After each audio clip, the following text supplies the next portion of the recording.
Hello, welcome to another Faithscape video. Today is going to be very interesting, something I've been wanting to know for years, and that's when I was a kid. I don't know if you remember that TV program Leonard Nimoy called In Search of?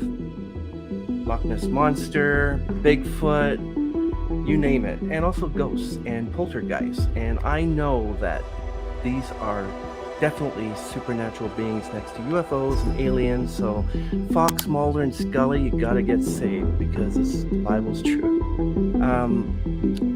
Jennifer Mugrage, I think Mugrage.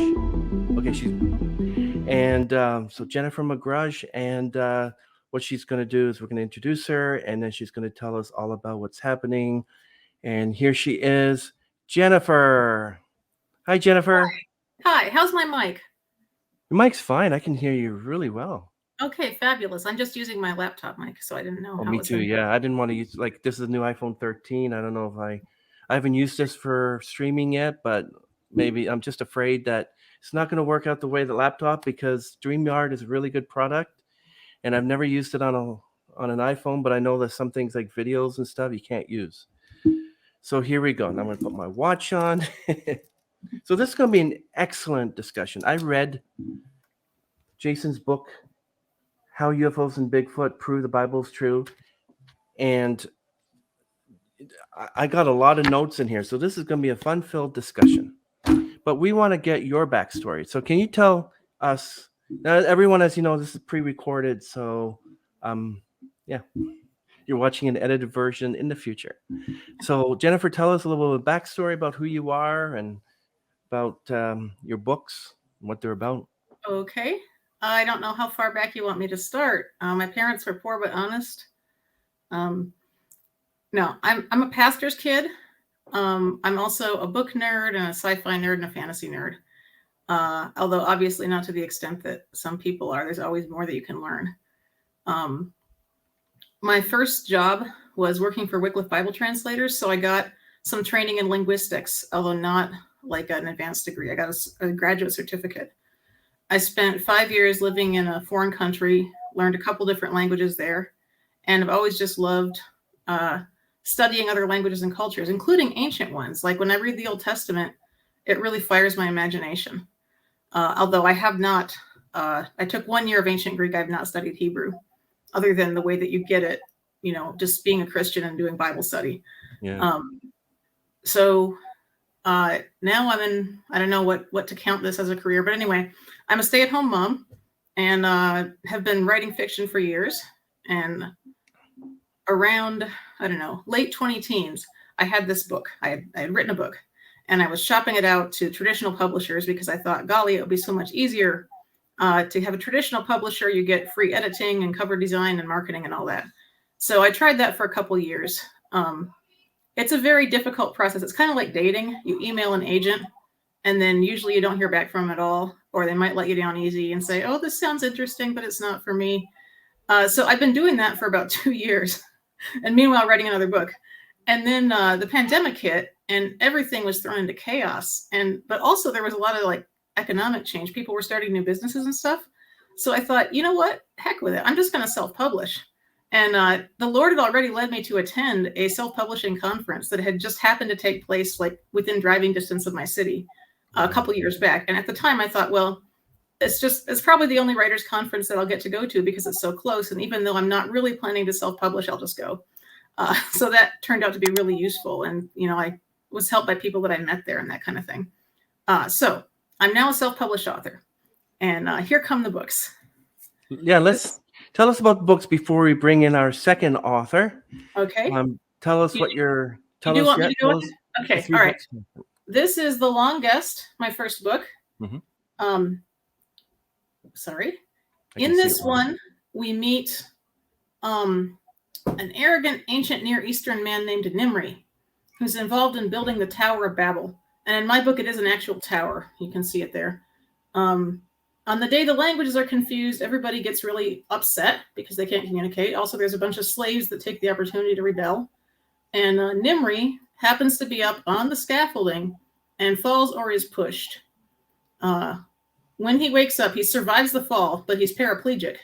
Oh. And then you've got a situation where there's a bunch of, all these groups of people are dispersing, right? And it's kind of a chaotic post-apocalyptic sort of situation. There's this one small group that find him, and their matriarch insists that they've got to save him because he's a human being. And, she quotes the words that God said to Noah about not shedding man's blood and that kind of thing. And she says, we've got to save him. We've got to save him. And her son says, okay, fine, because he's probably going to die soon. So they save this guy, but they can't communicate with him. And he still thinks of himself as as an aristocrat, as better than they are. So they've got this guy that can't communicate with him other than to yell. And he needs basically 24/7 care, and he doesn't die. But in the ancient world, once you had taken somebody in as a guest, you could not kill them. You had to take care of them. So they're stuck with him. That's the long guest. Okay. And you can edit that for length. That was a little bit of a long summary. And then there's the second one called The Strange Land, The Scattering Trilogy, Book 2. Correct. Here's The Strange Land. The Strange Land follows the same group of people. By this time, it's about a generation later. They've struck out across Asia, not to give spoilers. They're heading toward the land bridge. They've moved from an urban lifestyle to kind of a herdsman lifestyle when they were on the plains of Asia, and now they're moving toward a hunter-gatherer lifestyle. And moving toward North America is what they're doing. So I don't want to give spoilers. Sorry, go ahead. Don't want to give that away, but in case people want to order it. But you have a third book coming out this year, I believe. Correct. It's the end of the two books. Is a third one, which is probably the end of the story, I think. Yes, the Great Snake. Yeah, I don't have the book, but I have like a mock-up here. Okay, you want to give that away, though? There you go. I can see. Yep. Okay, the camera is backwards. There we go. Okay, the Great Snake is basically second and third generation of this same people group, and now they're actually in North America. But this would be North America as it was at the end of the last ice ages. So they come through this land bridge and through this corridor, and there's still megafauna, there's still mastodons. There's still giant crocodiles and giant turtles and stuff like that. Oh, yes. That's what happened pre-flood. Everything was large. In fact, I'm afraid of spiders. And I'll tell you one thing, the spiders in the pre-flood were actually, they found a fossil with this large spider. And that they found that large millipede recently. Like they found a segment of one that they think would have been 6 feet long. Well, go ahead. It seems like everything in pre-flood came in big and small sizes because you get tiny little trilobites, but you also get 3-foot ones. So. Well, you are going to be in for a treat.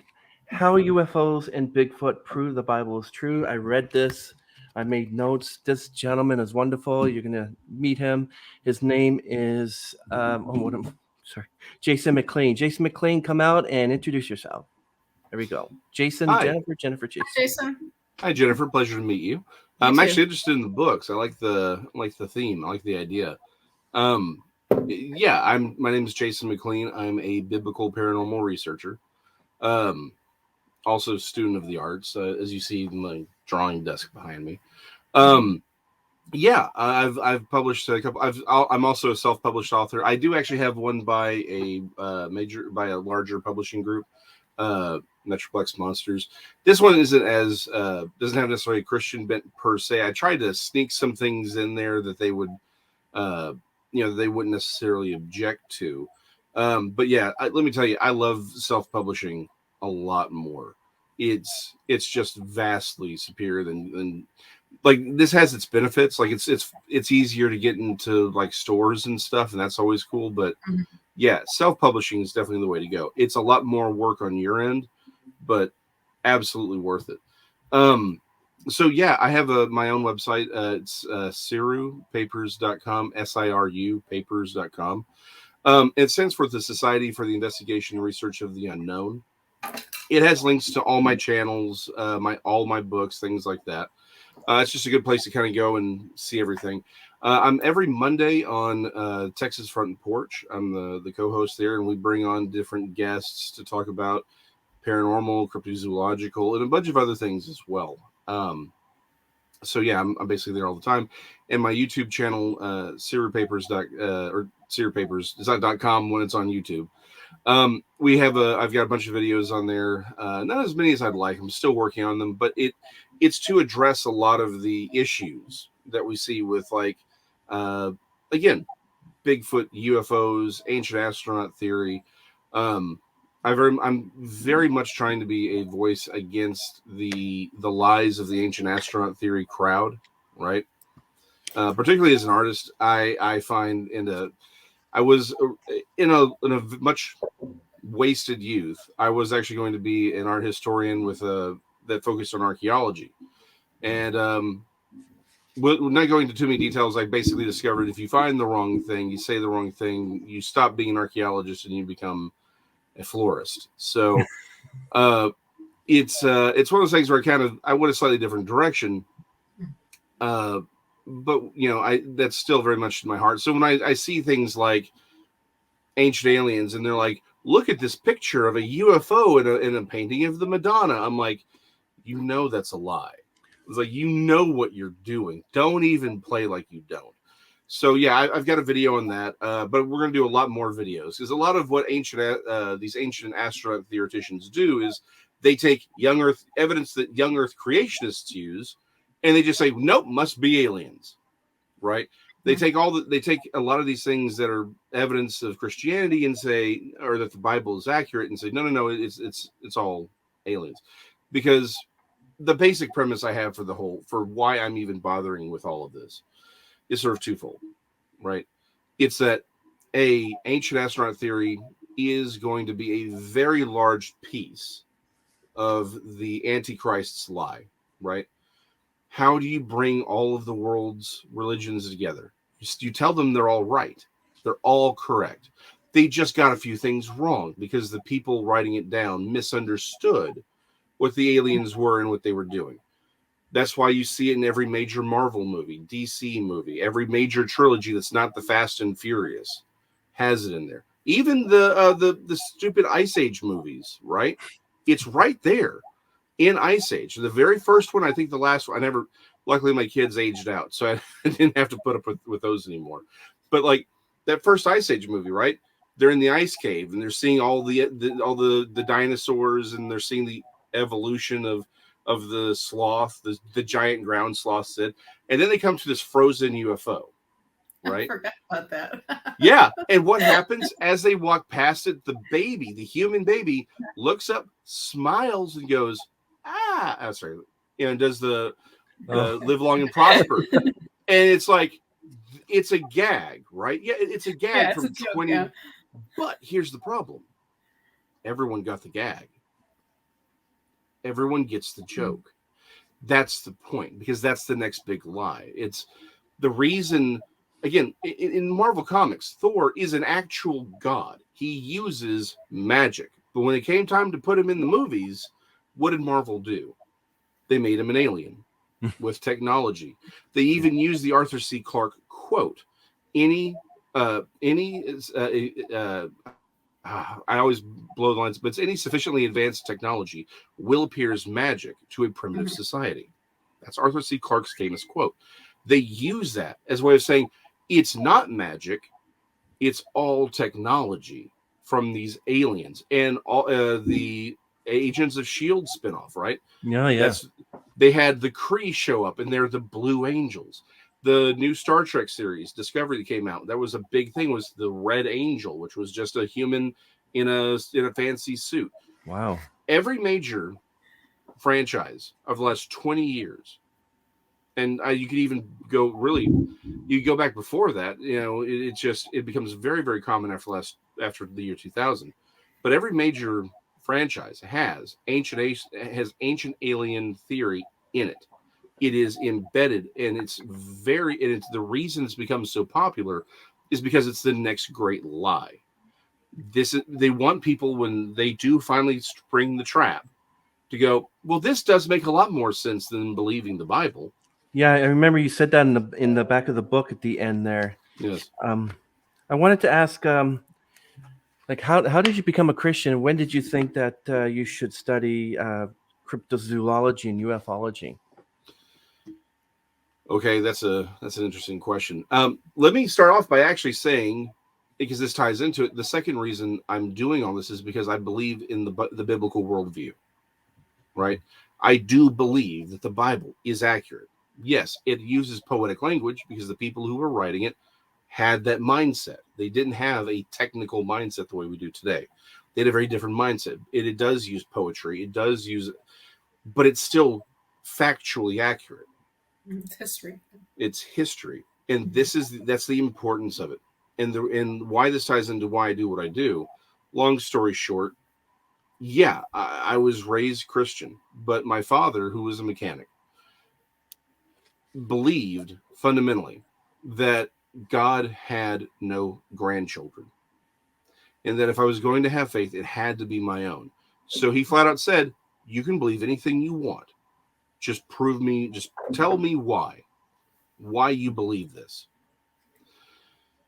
So we went out to the Creation Evidence Museum in Glen Rose, Texas. I saw the Delk print. I saw the London hammer. I saw these things for myself. I explored and I looked at the historicity of all. And there was and again, I became a Christian at 8, but the rest of my life was trying to figure out if this is true or not. And the one inescapable fact I can prove is it is true. It's undeniably true. And yet the world spends an awful lot of time denying it. And the other thing I discovered along the way is every time someone says, "Don't look at that," that's the thing you need to look at. Because if someone's going to say, "This is wrong," let me tell you why it's wrong. You take a look at it. They're being an honest broker. They may be wrong, but they're honest. Anytime someone says, "Don't look there," it's because they know they can't answer it or they can't deal with it. And that got me in many ways to cryptozoology and ufology, sort of the back way. Like it's like, okay, well, this is interesting stuff. What's happening here? Because again, if the Bible is true and we got UFOs, then we have a contradiction in terms here. Like there's it doesn't seem to work. Why? Look, what's happening here? And if you actually dig into it and you don't go with the carefully curated material, you start to realize, oh, these things aren't what they claim to be. And that's the big point, right? MUFON will remove all of the accounts where the word Jesus shows up and the extraterrestrials disappear.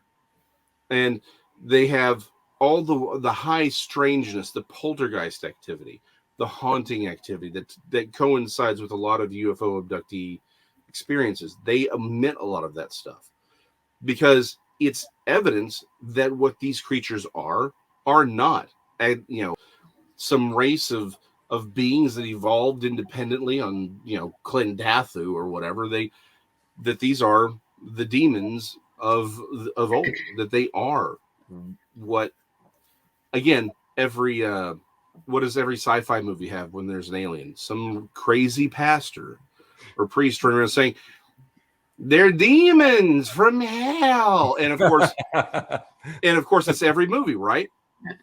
Because the problem is it's still predictive programming. It is true. They are demons. They are demonic. They are satanic. They are a lot of things. But what they are not is aliens from another world. John Keel figured that out. I am terrible with names. The French, I'll remember his name later when it's completely pointless. But one of the Jacques Vallée, there it is. Oh. Jacques Vallée figured this out, right? Like that's even Nick Redfern. If you read who's on Ancient Astronauts or Ancient Aliens, know him personally. You talk to them, they'll tell you, "Hey, there's something else going on with these aliens. Like whatever they are not what they are presenting themselves." Even in Communion, right? Strieger's book, right? He basically comes to the conclusion that whatever these creatures are, they are not what they appear to us to be. Yeah, and yet he still thinks that they're aliens, but he's like, well, but whatever they are, they're beyond our comprehension. I'm like, yeah, that sounds a little sketchy, doesn't it? Yeah, like the pyramids of Giza, they said they found what looked like astronauts, and little silver look like jets, but they're not actually jets. Little gold trinkets with wings. And also, I Well, read Eric yeah. von Däniken's book, Chariots of the Gods. And then the second one, I was so like, oh, aliens, yes, you know. But what do you think, Jennifer, of all this? Well, I'm sorry, I don't want to get your name wrong. It's Jason, right? Yes. Okay. I mean, I doubt that we agree on all the details, but I am pretty much on the same page as Jason. So I read Chariots of the Gods when I was in high school, and I really enjoyed it, you know. And I was like, this is really cool, but, you know, and because I mean, okay, it's internally consistent, but then you got to apply Occam's razor, you know. And at the time, what I identified as the flaw in it was the assumption that ancient people were dumb. You know, he always says, how could they have gotten this technology? They were so much less advanced than we are. And, you know, the assumption that if they call something gods, that means they're dumb, you know, only dumb people believe in a spiritual world. And so I thought, well, how hard is it to just admit that, say, the ancient Mayans were smarter than we are, you know?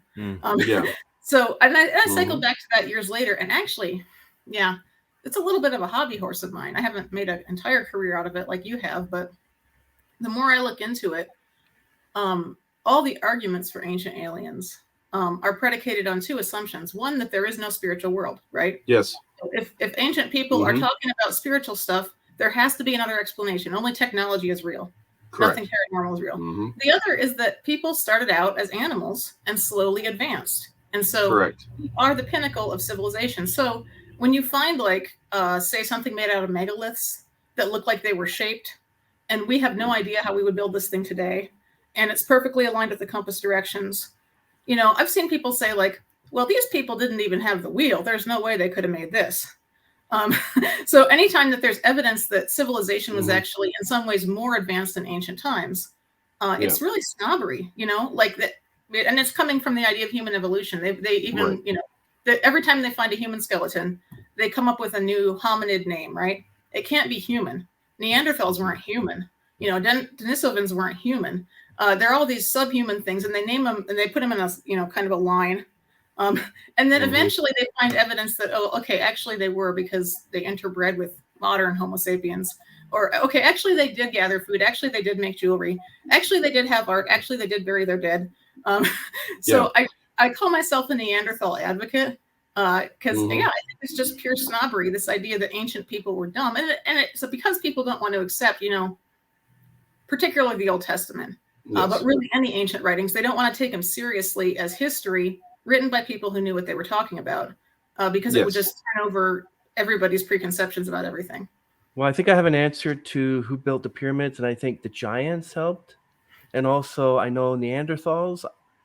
I know the answer to that one. Well, if you think about it, did you know that if a human being were to live 200, 300, 400, 500 years old, their eye sockets start to grow, their cheeks start to grow, so they actually end up with bones that keep growing. So that's where you get the Neanderthals. For instance, a 600, 700-year-old man, Methuselah, who's 969 years old, would have like the big eye sockets. He was a Neanderthal. Never thought That's about what scientists have found out, that the bones start to keep growing. Well, the thing is, if you look at those, there's this woman that does these beautiful reconstructions of Neanderthal faces. Yes. And I mean, they look like people. I mean, you could, if you pass somebody like that on the street, you would not look twice. You would not go, whoa, what is that thing? You know, they're just people. I mean, for goodness sake. Yeah. Anyway. No, that's exactly right. In fact, one of the big things that no one likes to talk about, they talk about it in again, upper sort of genetic, you know, we actually talk about genetics, but the problem is, like, we sort of on the, you know, the average layman doesn't understand genetics, and the conversation is always like, well, you know, we're only, you know, like, we're 95% chimpanzee, and, you know, and here's all these species. It's like they actually know, right? The problem is, we're not. It's probably closer to 65 or even less percent. You know, chimpanzees and us share. We share drastically less DNA. But the point is, we talk about species like we actually know what divides a species apart. And the problem is, we don't.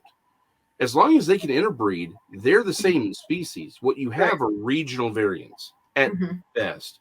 So to the point, yeah, I mean, it looks like Neanderthal was nothing more than a more longer lived, robust human. They were just designed to do more, to live longer, to have more weight. And of course, there are theories about pressure, things like that.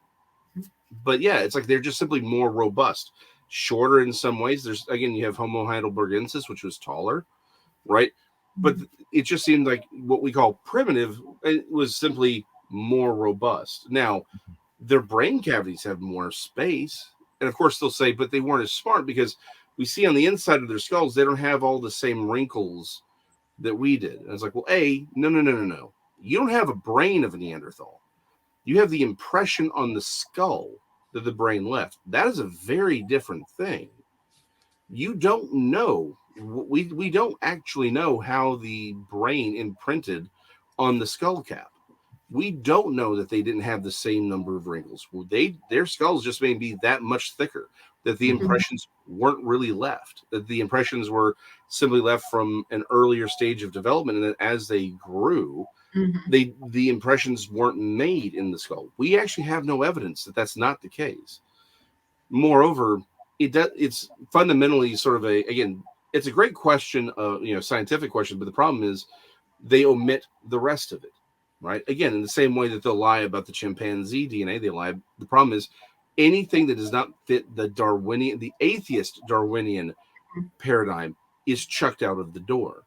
Right. And so the problem is we're not even getting half the conversation. We're getting a fraction of the real conversation, because anything that does not fit, anything that does not support their theory is rejected if it can't be manipulated to work with their theories. Again, one of the big I wish I could find the article again. It's disappeared in all the movings.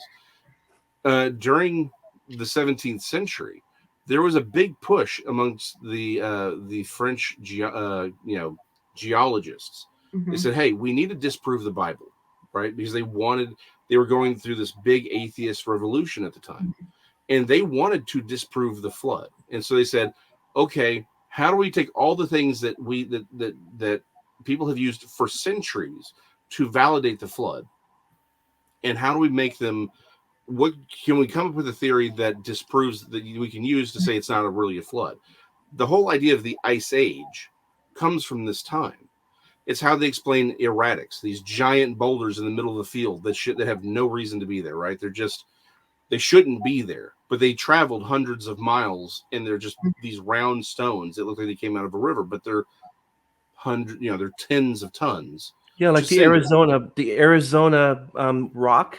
Looks like it was carved out as actually the ice, like large ice that kind of like sculpted. Yeah, exactly. It's precisely. It's all of these different, and they said, well, this is it.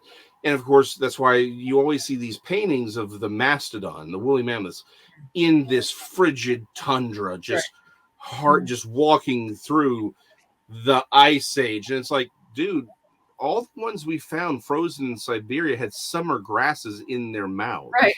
Yeah, when they found that, like, it didn't finish digesting the grass, and it was apparently flash frozen. Like, I don't even know, even believing in the flood, I don't know how the heck that happened. It's a pretty catastrophic event that it goes from summer grass to frozen in fast enough to just freeze this thing and not have it decay. Like, again, it's like you said, it is a catastrophic event that does this.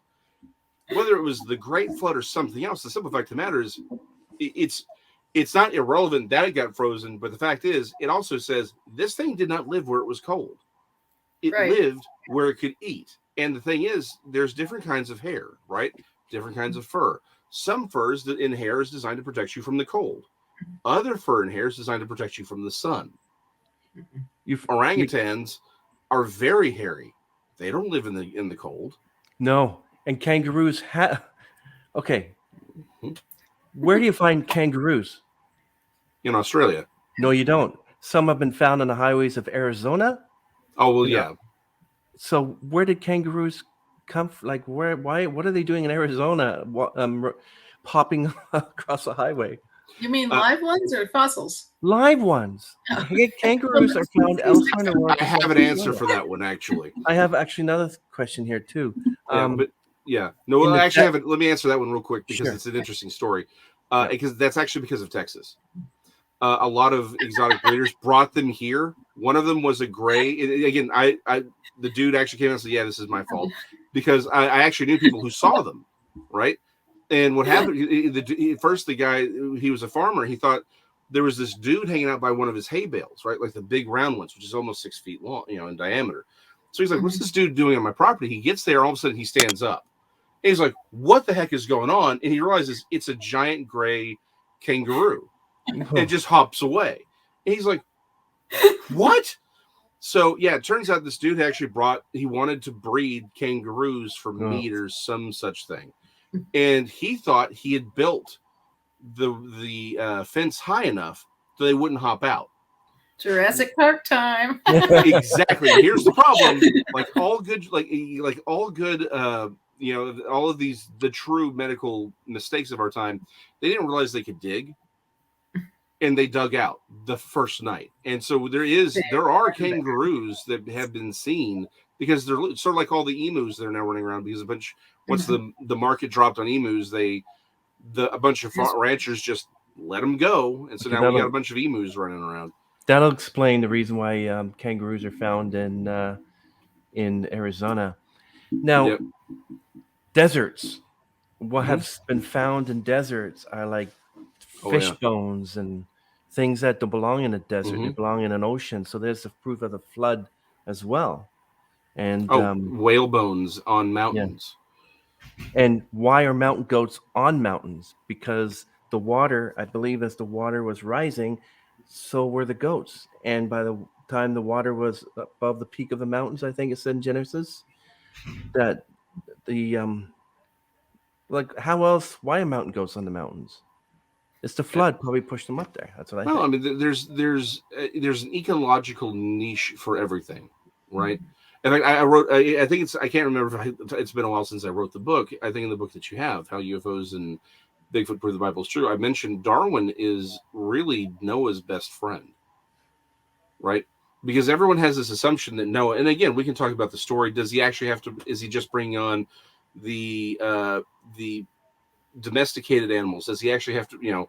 We can have all those discussions, right? I think we can. There's plenty of room for discussion, but the broader idea here is that the big argument against Noah is that he has to bring all of the animal species on the ark: lions and tigers and bears and jaguars and jaguarundi and kitty cats and right.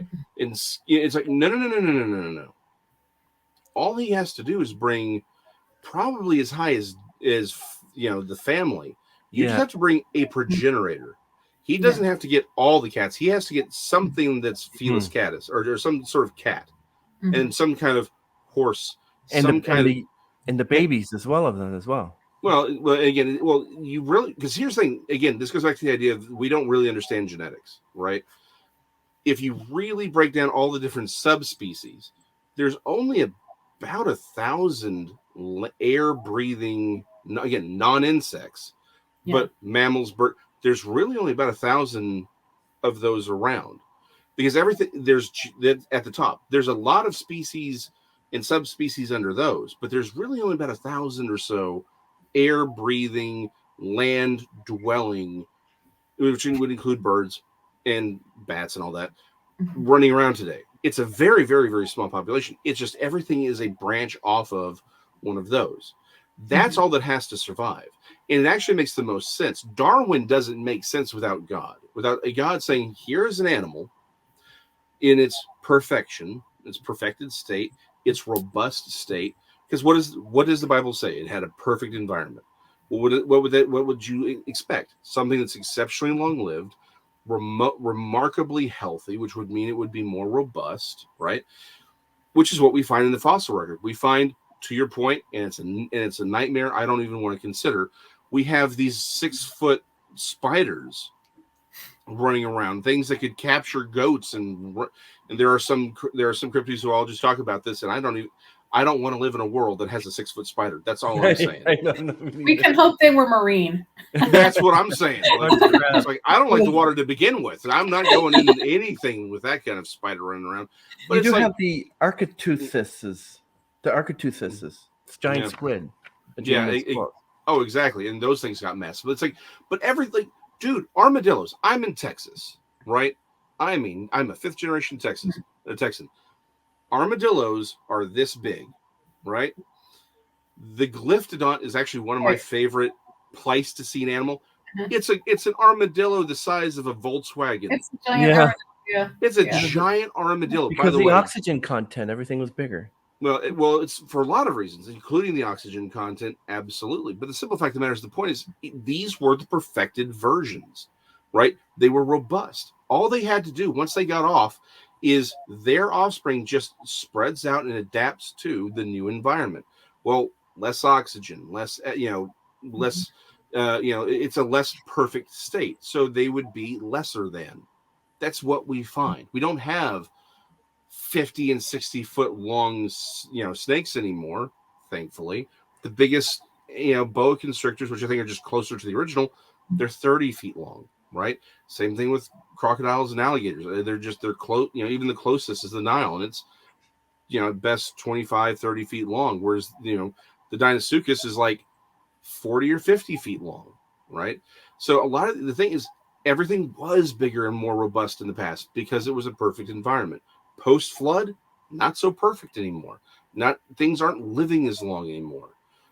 And again, I don't want to get too much into the weeds, but that's the whole point.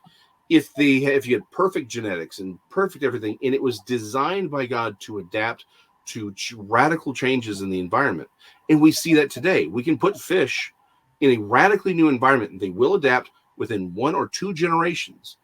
Oh, they will behave differently. They will look differently. Radical changes to the environment. The DNA kicks in and says, "Nah, something's wrong.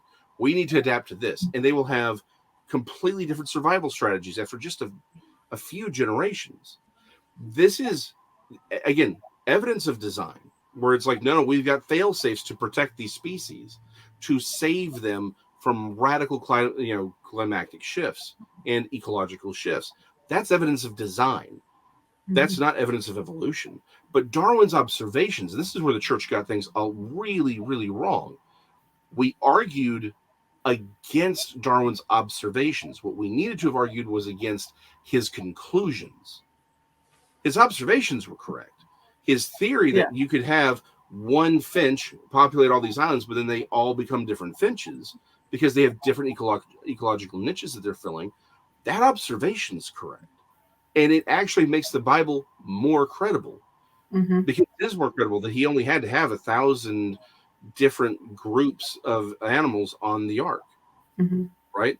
That's all he had to have to survive. And that's, again, there's lots of different theories about, did the flood actually cover everything in water, or was it just, or were there areas where some animals also survived, like Australia, things like that?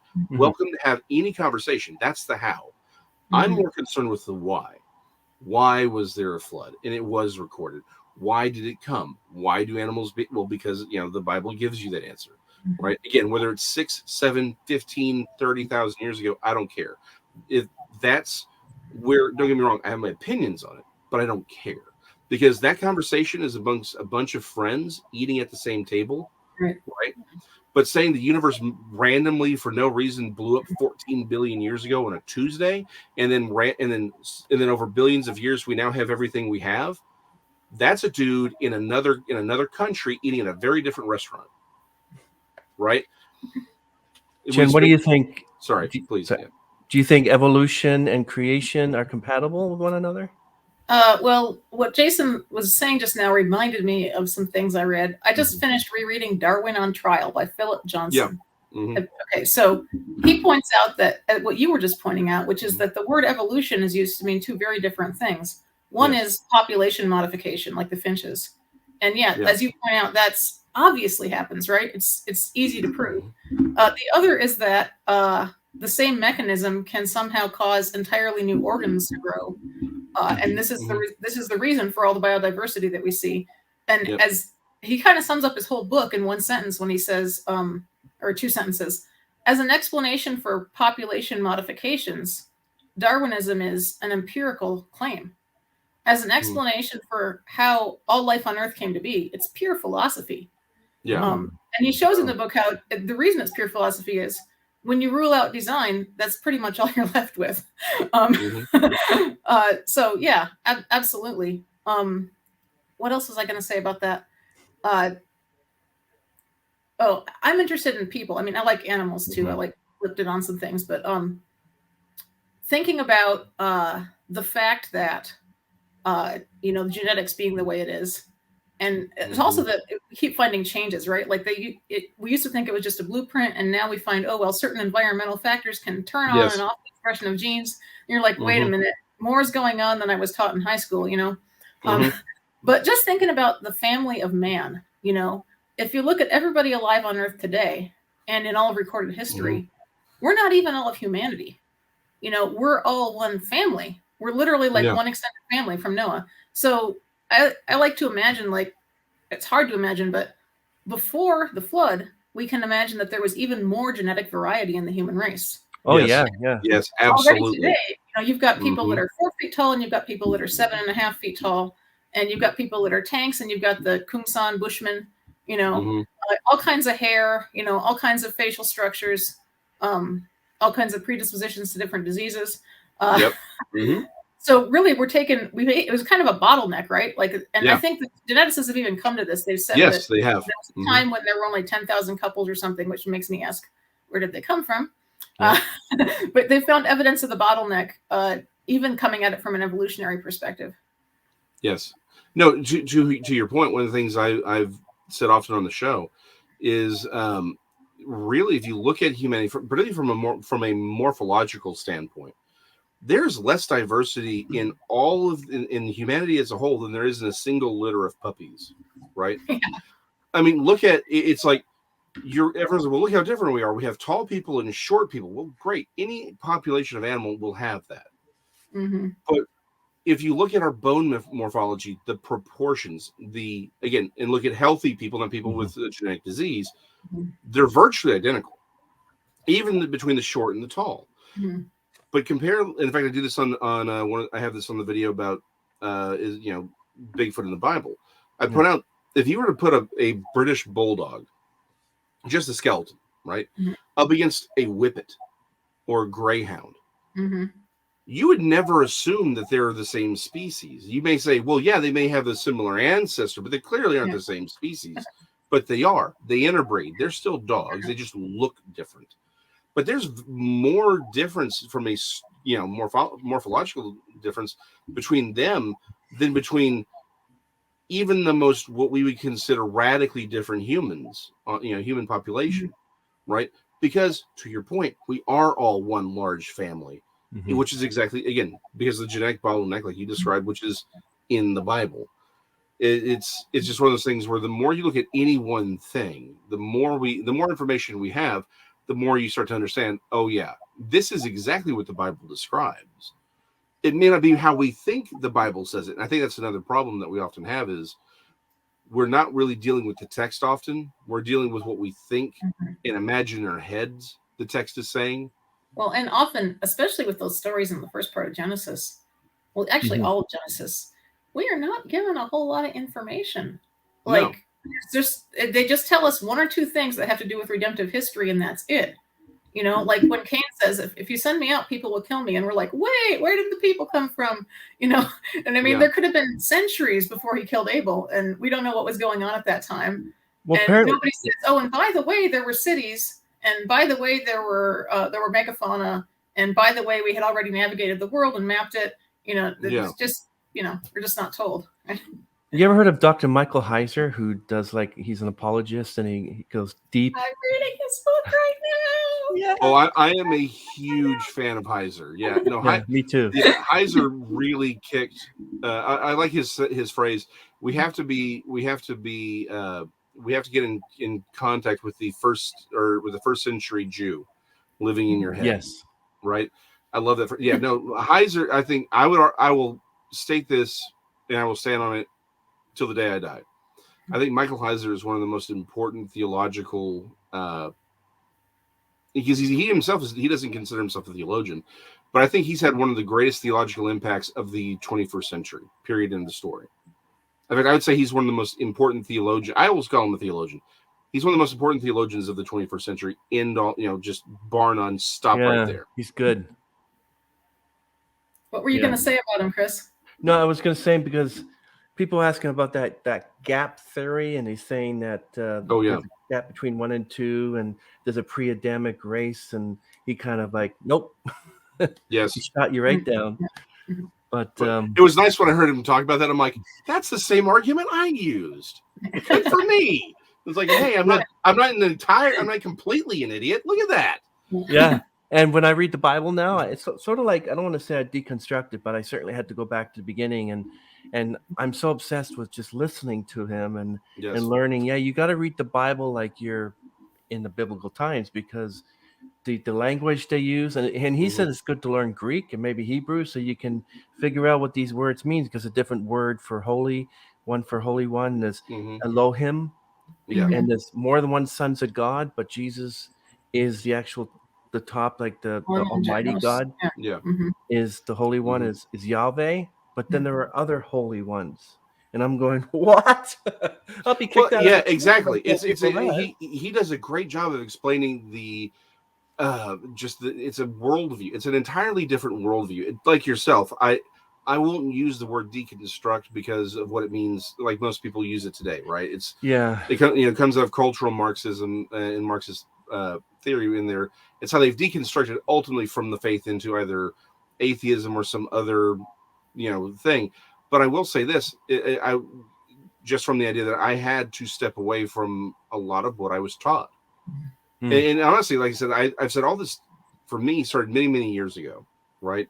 But it's been this over the last few years. I've absolutely had to realize, I fought it for years, because a friend of mine kept saying, "Why are you going to the church you're going? You don't really agree with them on some pretty big things." And I'm like, well, but we're still family. We're still Christians, right? And I do believe that Christians, can of different theological positions should be together, because I think the problem is we're all trying to figure out. We all have this idea that we're going to get the one theological position, and it's like, oh, honey child, I don't think you understand. There is no one theological position that's correct, because God's too big for that. Now, there's truths that we need to stick to. That is in the text of the Bible. That you can't get away from. But if you think you're powerful enough and smart enough and wise enough and darn it good looking enough to get God pinned down into one box, then I assure you, you're not human.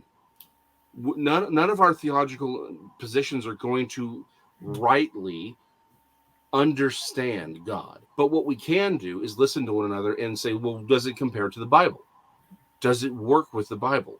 What does it actually teach? And get closer to the text. My deconstruction was away from tradition and more into the text itself. And ask first, what does it mean to them? Then what does it mean to me? And learn. And this was what started me was learning to realize, hold on, I shouldn't be looking at the Old Testament from New Testament lenses. I need to look at the New Testament from an Old Testament perspective. That's how we need to look at it. If we did that, I think most denominations would actually go away, because most of those questions would already be resolved. The problem is we start at the New Testament and look backwards. Well, that's like, okay, let's all geek out here for 2 seconds. Jennifer, I think we'll appreciate this. In the Star Wars franchise, we started with the middle 3 movies, right? 4, 5, and 6. And then they went back and did 1, 2, and 3. And if you look at it from here's what was done in the original films, which I do because I was a child of the 80s, and you look at the prequels, you're like, this doesn't match up. There's problems here. There's huge problems here. There's huge inconsistencies. But I will give it, if you start there with the prequels, and then do the original series, you actually sort of get a different perspective on the films. You're like, hold on, actually, this does make sense. It didn't make sense because the headcanon I had around the original trilogy didn't jive with what we were shown in the prequels, and that's what's happened. We've got this New Testament theology, this New Testament ideas, and we try to apply them to the Old Testament, and that's why we don't get it. We don't understand what's really happening. is because we're trying to overlay this worldview into this and not realize this worldview is to explain this worldview. We need the Old Testament first, and we have to understand it on its terms to actually understand what Jesus is doing half the time. Yeah, and also Jesus quoted the Old Testament, so you have to include the Old Testament. He also quoted, we're talking about this, about the Book of Enoch. He actually, Yes. I think it was Peter that quoted the Book of Enoch, and also when Jesus was called the Son of Man, they didn't get it from Daniel, they got it from Book of Enoch. That's where Yes. the Son of Man came from. So why aren't they teaching that? Cryptozoology, why are they saying it's antithetical to the Holy Scriptures? Like, why are they afraid of paranormal? Like, if you just teach on ufology, you can say yes, like unseen realm. Like, some of the evangelical Christians don't even like Michael Heiser. You know? Oh yeah. Well, I think Jennifer? some people Yeah. are rightly afraid that if some of us think stuff is really cool, right? If we think it's really cool, we must like it in the sense of being interested in getting involved in the occult. I know my mother-in-law would just, she'd have a stroke if she knew if she knew stuff that I think exists. Because I mean, often, like, well, I guess just because of the way things have shaken out historically, often people that have an enduring interest in the paranormal do end up getting involved in the occult. So, but for my sake, the more I've learned about, the pre-flood times, the more terrifying it sounds, frankly. I'm really super duper glad not to be living back then, and actually to be living post-Christ as well, because even post-flood but ancient world, when basically your options were live off the land and survive, or if you want to be in civilization, you're going to be in a brutal theocracy, with an evil god ruling and the king ruling you through the god. It's like, wow, you just come to appreciate more and more all the changes that Christ has made in the world, really. Yeah, like absolutely. This whole thing on demons. When I was first Christian, I thought demons were little like gremlin type imps, right? But when Michael Heiser, when I looked in the Bible, it said the demons are actually the disembodied spirits of the Nephilim. Knowing how tall, I'm saying, like, okay, that's not a demon, that's a demon. Hey, right? Yeah. Like, absolutely. Have you guys watched that movie? I'm sorry to distract, but this is relating to what you said. There's a movie called The Fourth Kind. Yes. You seen that? Yes. Oh, yes. Something. That movie. Okay. They're that supposed to be yes. aliens, but they're obviously demons. Like, it's just everything in it is demonic. Yeah. Well, and that's actually what they're kind of telling you. It's like that's very much the subtext of the film. No, I'm not kidding when I say I love the fact that you mentioned this. I actually, after watching that movie, called the pastor. So when I was in college, I consider myself exceptionally boring, yet I say sentences like this all the time.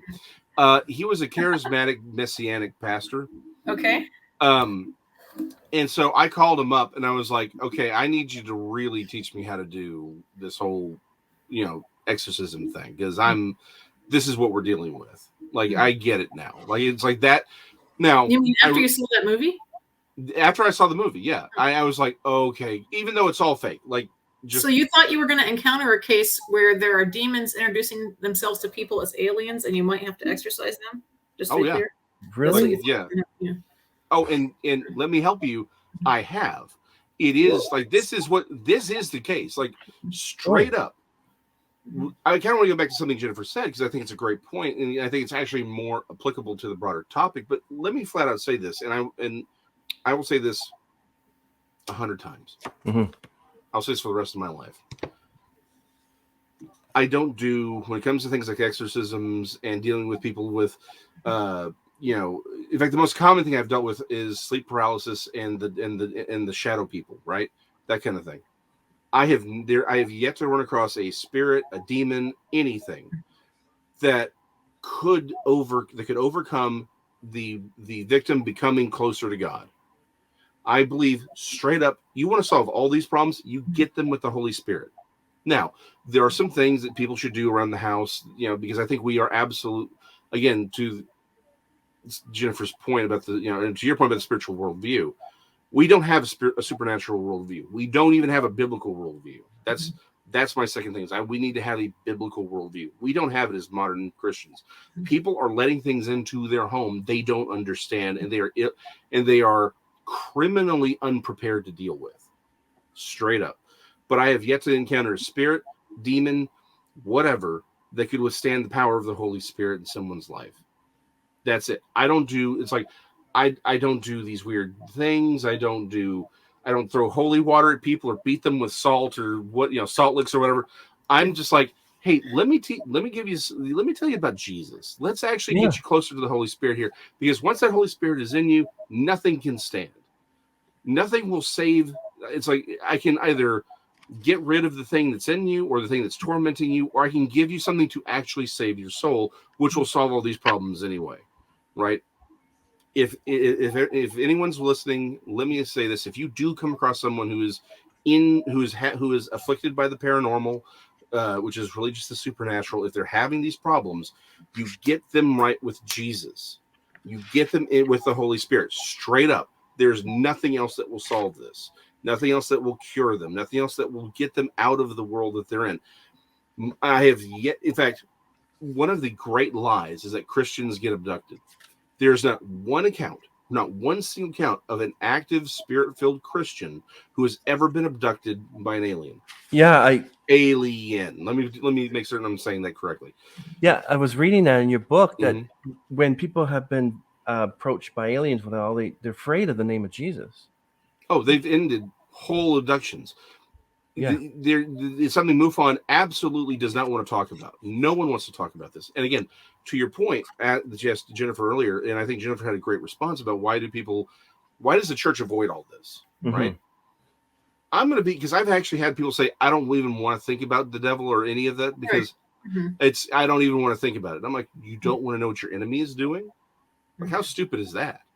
It's like, yeah, you want to know what your enemy is doing, but they don't even want to think about it. And I'm going to be honest, the thing I've really come to over the last few months and really the last couple weeks, I can't escape it anymore.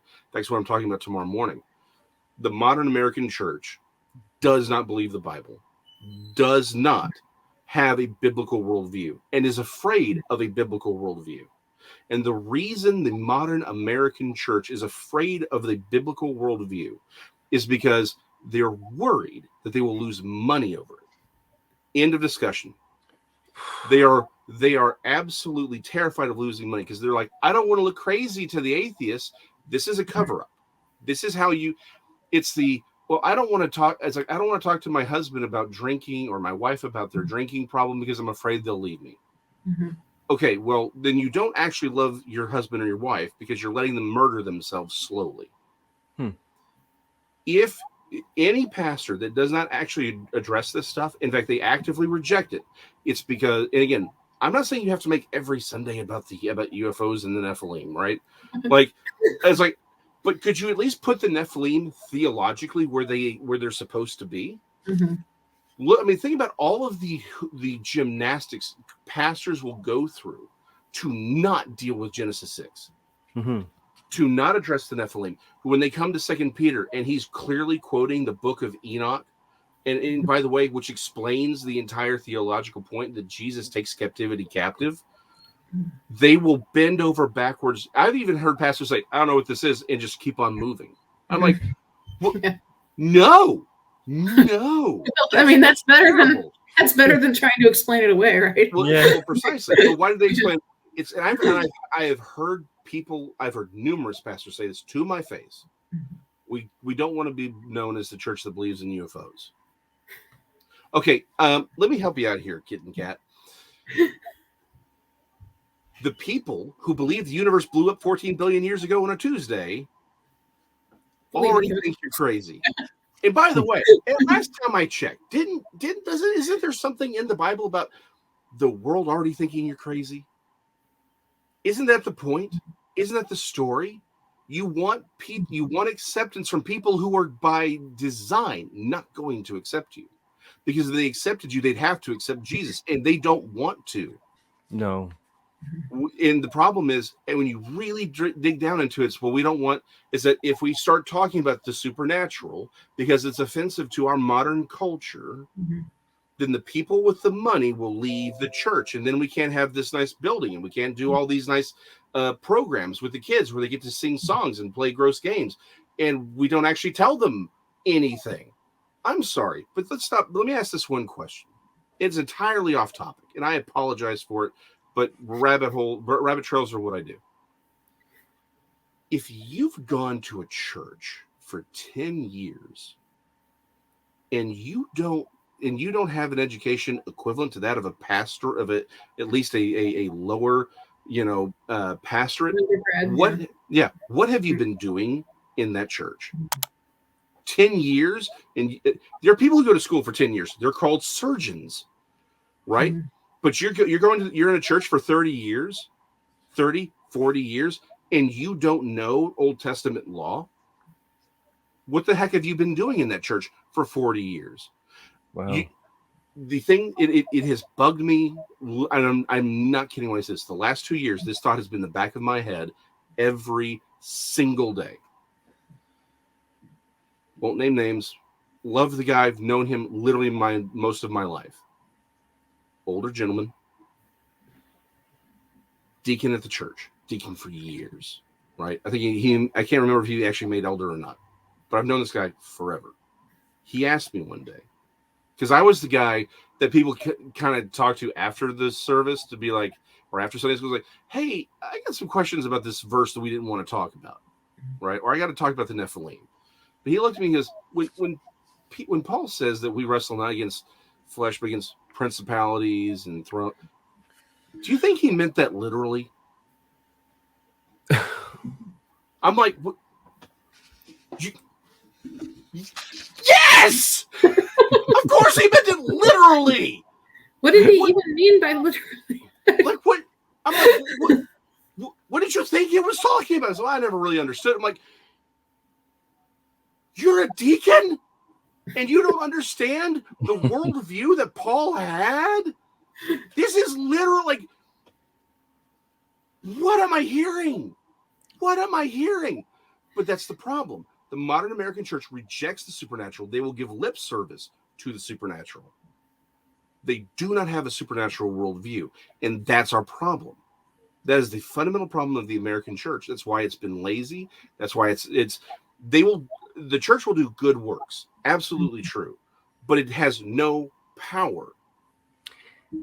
It's because it does not understand what it's actually trying to fight. And it's trying to get respect from a world that will never respect it. So of course people are leaving they're leaving the church, but they're finding small groups. They're finding people like Heiser. They're finding people like us. They're finding these small things saying, hey, I want the real thing. Mm-hmm. Right? That's what's happening because people are leaving what is a fundamentally dead church, because it is dead, because it's killed itself, because it doesn't actually want to deal with the reality around it. And people are like, there's more here. There's way more to this than what you're telling me. I agree. And if a pastor decided that, if he started reading this book and he enjoyed it and said, oh, Nephilim, yes, Bigfoot. Oh, I'm into that. Loch Ness Monster. It's a plesiosaur. You're right. Yeah. He doesn't necessarily mean that people are going to flock to his church. Just saying, like, you might get a different crowd. You might get a different crowd than he's used to. Like Joel Osteen, for instance, he never preaches about sin. He never preaches about, he's saying, oh, you're such a good person. Mm-hmm. Make the day last. He doesn't say, listen, the Lord says, he's angry with the wicked every day. And we have to believe in Jesus. If we don't, then we're lost. He doesn't want to say that because he feels that people are going to get up and leave. So people are just afraid to share the truth. Listen, Bigfoot is blah, blah, blah, blah, blah. Yes, Loch Ness Monster is a plesiosaur.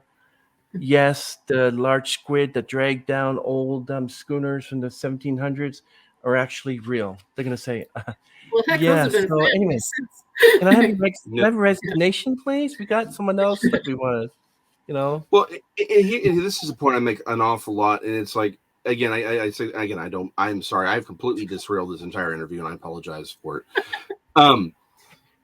But it's the thing is, I don't care about Bigfoot. People are like, why are you into Bigfoot? I don't care about Bigfoot at all. I don't care. I saw a pterosaur. I don't care about the pterosaurs. right? The fact that we have living, what we would call quote unquote dinosaurs today. I don't even actually care about the London Hammer.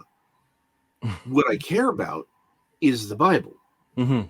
Is that because this, unfortunately, I keep my biblical books right here and it's hard to reach behind. What I care, because usually this is where I whip out the Bible and show it at the camera, but I can't. Just imagine I am. There you go. She's got me. What I care about, because if the stories of the Bible are true, there you go. Thank you. Yeah, exactly. If the stories in that book are true, then that means the authors knew what they were talking about. Mm-hmm.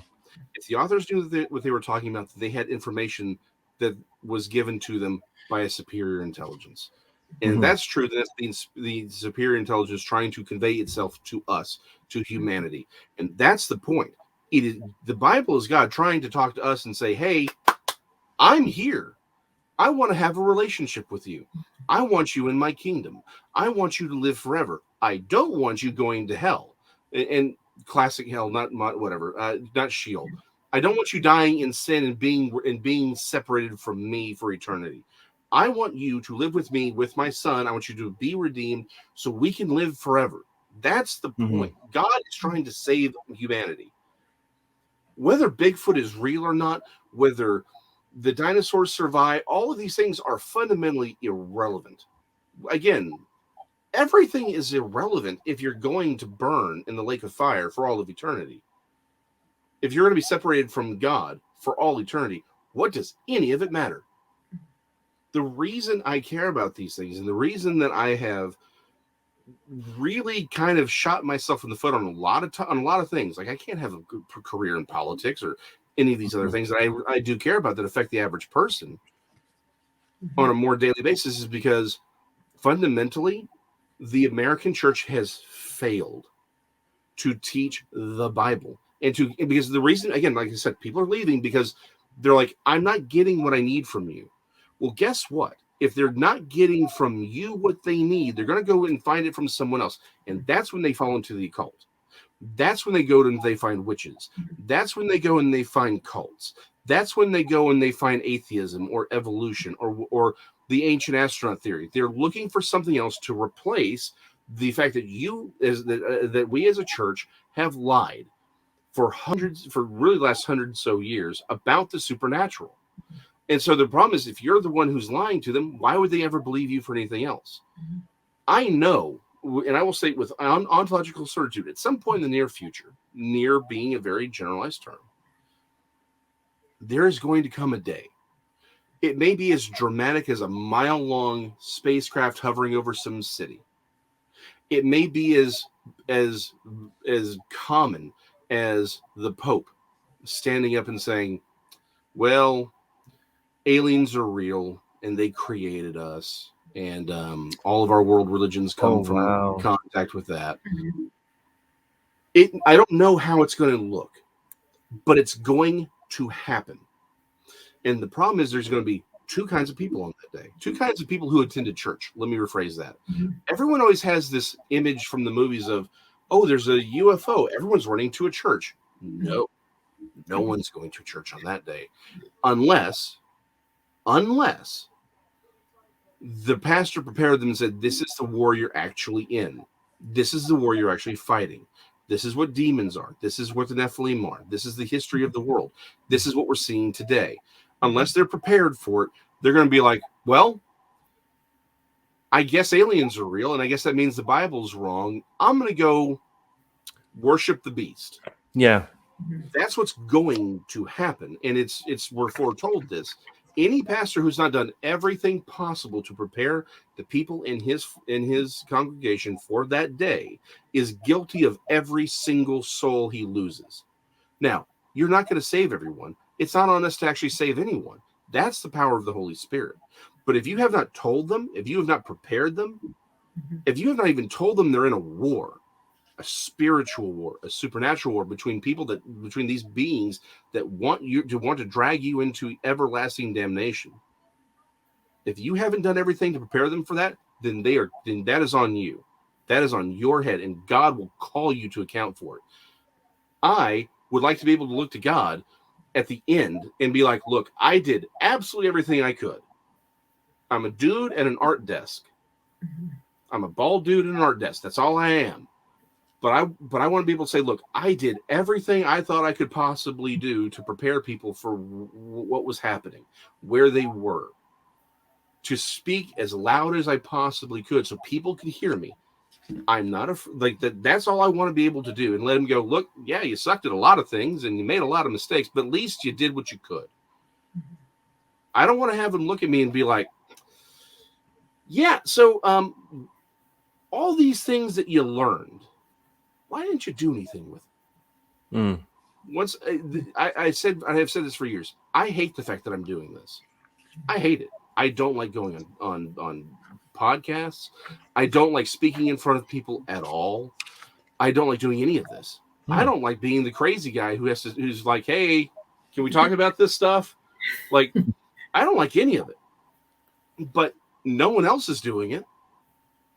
And it's like, well, and I just realized, like, well, God's going to be like, so why weren't you saying it? It's not your job. It's not an excuse. And, the great white throne judgment. So I'm sorry. I completely derailed the conversation. I apologize. That's all right. So, and Jennifer has all kinds of things to probably talk about. Yeah. Jennifer. Yes. Jennifer, please. Well, I'm ranting and raving over here. Please. There is one other person doing something, and I will show you his book. Giants. Yes. Mm-hmm. You seen that? Oh, that's by a Reformed Baptist pastor. Mm-hmm. I was speaking hyperbolically. There are plenty of people out there. There's L.A. Marzulli. There's how's that spelled? Literally L.A. and then Marzulli. It's entirely phonetic. Okay. It'll trust me. He'll show up. You've got Timothy Alberino. You've got again, I'm terrible with names off the top of my head. And they'll all come in. I'll be like eating dinner tonight. I'll be like, oh, that's his name. I can only read so many people at a time anyway. Exactly. So trust me, once you've hit L.A. Marzulli, Prophecy Watchers, I got my problems with them, but like they'll talk a lot about Gary Wayne. They'll talk about these things. There are people absolutely out there. Again, there's the CE group out in Florida that actually does work with UFO. They're one of the big moving forces behind helping people who've had these UFO experiences, like a UFO recovery group. Yeah, exactly. Like there are people out there doing it. I was speaking hyperbolically, but the simple fact of the matter is the fact that you could probably put all of us in a small room. It's like you wouldn't have to get one of the big, like even one of those smaller dining rooms. It's like, can we just get a meeting room at the Marriott? Right. Oh, that'd be awesome, wouldn't it? Oh, first of all, that would be awesome. Although I would hate it because I'm like, do we really need to talk about giants again? I mean, seriously. Okay, so let's. So the fact that not enough people are talking about it. That's okay. So we're going to talk now about this guy and what you think he is. Didn't really touch on that topic too much, so I'm just interested. Yeah. Well, Jennifer, please. I mean, I have ranted for like 2.5 hours. Please, I'd like to hear you. Okay, I'll give you my theory, and I mean it's not mine. It's so we actually have a Bigfoot researcher right here in Southeast Idaho. He works. Really? He's a professor at University of Idaho, and he studies primatology. And so this is one of his popular level books. Oh, Jeff Meldrum, yes. Yeah. So I know him. You know him? Yeah, he's Mormon. He's LDS. Yes, so anyway, based on his research, and also I feel like there was a book I read years ago, like decades ago, that was similar, but I don't think it was by him, so I'm not sure. Anyway, as far as I can tell, it sounds like Bigfoot is just a large primate that's native to North America and is kind of elusive. And, everybody says, well, why haven't they found one? Well, there's a lot of good reasons. For one thing, the rainforests of the Northwest are not real great at preserving anything, bones or anything like that. Meldrum points out that there have been plenty of plane crashes that they still haven't found. It's a forest, and it things decompose and that kind of thing. For another thing, when you have a large kind of elusive, intelligent animal, it often remains a legend for a long time. For example, gorillas. I'm told that Europeans didn't believe that gorillas were real until somebody brought the corpse of one to Europe. They thought it was just a legend. Also, an animal that size is not going to have a large population. You need a large area to support them. So, yeah, it's similar to my thing about ancient aliens is based on the assumption that ancient people were dumb and that we're smarter than they were. I kind of feel like the idea that Bigfoot has to be paranormal or has to be a legend is kind of the same idea. Like, we're so smart that we would have found evidence of these things by now, or at least a dead Bigfoot. And there's, I think, I forget where is it in the States that it's illegal to shoot one? I think it's Oregon. Yeah. If you hear people say that they've seen them, and I mean, there's quite a few people that have had encounters, and most of them are a little shy to talk about them because they don't want to be the crazy one, right? But I mean, yeah, there have been cases where somebody was like, I just couldn't shoot him. I mean, most people, when they see a large, rare animal, their first impulse is not to shoot it, unless it's like, a bear coming at them or something like that. Yeah. So, I mean, there's just, there's a lot of footprint evidence that's hard to see. There's a guy in California that tried to take credit for all the Bigfoot footprints that have ever been found in the entire Northwest. Yeah. But the molds they supposedly used were very stiff. They wouldn't create the sand throwback and the roll, and they wouldn't create the depth. The depth of some of these casts is, indicates that it was like an 800-pound creature that made it. Yeah. It'd be hard for a person to make that with a fake thing. Oh, yeah. So anyway, my working theory is that they're just primates, probably a Gigantopithecus. And they're just like, so Meldrum, I got to attend a lecture of his back before the pandemic. He did a little math, and he's like, there could be, and he came up with an estimate of how many individuals there might be living in Idaho. And I can't remember, it was like 170 or something in that neighborhood. There could be as many as 170 Bigfoot living in Idaho. So yeah, I don't think of him as a mystery, really, just an animal, that for some reason people have gotten all weird about. Yeah. Because go ahead. Sorry, please. No, please. That Robert Patterson film that was taken back in 67 or 68 with the Bigfoot walking like this and it turns around like this. I watched, I don't know if you remember that was taken with that Super 8 of his. And even familiar. By the time I think he passed away in 71, 72, but the one that actually was there with him, he said that it was just, before he died, it was just a friend of mine that was in an ape costume. But then they said, well, that's true. Then they do a analysis like it's a Zapruder type look film with what they did was a Zapruder film. They took that film of Patterson and they checked that when a person or a guy turns his head, he turns like this. But you have the actual person who says that they're in an ape costume turning like this, like this, not moving the shoulders like humans do. Like you call my name, Chris. Yes. I don't go, yes. So they're saying that that's also the way it looks, that it was actually a Bigfoot. Well, I think there's a lot of issues with that. Like you can see the muscles moving under the fur, which would have been really difficult to do with the costume of the time. Also, it's clearly a girl. Yeah. Did they really? Pat is very female.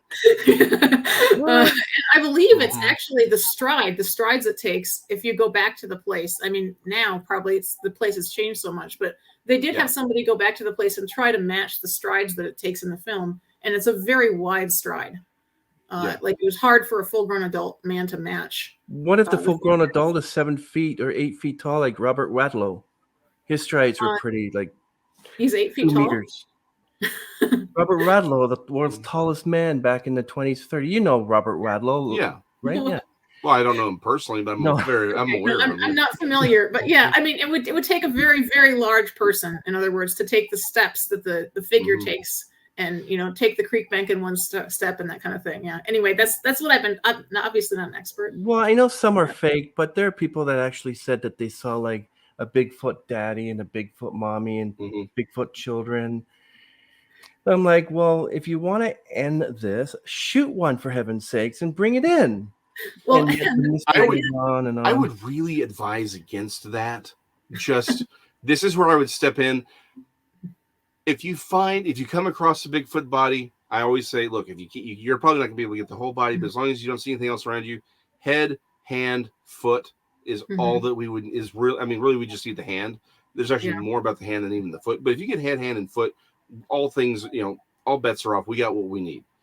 But to answer your question about the Patterson Gimlin film, yes, Patty's very female. Bob Gimlin, he is still alive. I've met him once or twice, but he's actually a friend of mine. And straight up, so Patterson never recanted his story. What happened is there is a man who is a neighbor and a friend of both Patterson and Gimlin. In fact, they're actually neighbors to this day. He claims that he put on a suit, right? And the problem is, at this point in the story, it's like people started doing lie detector tests on Patterson and Gimlin in the 70s. They passed. This guy passed in the 80s.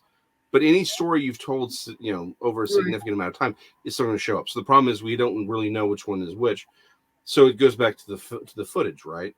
There's no stovepiping of the legs. Like every costume people get, so it's like, well, see here, here's a person replicating it. It looks like a dude in a costume. To Jennifer's point, between the stride, how the walk looks, right? How they're moving, the muscles, kind of flat-footed, and that, it's like it's very, very strange for this to be a person in a suit. And I've seen a lot of different costume makers, people who work for Hollywood, saying, "Hey, the mask that this is supposed to be a mask that someone's wearing. Where's the head? Where's the room for the head? Because it's clear when Patty turns her head to the side, right?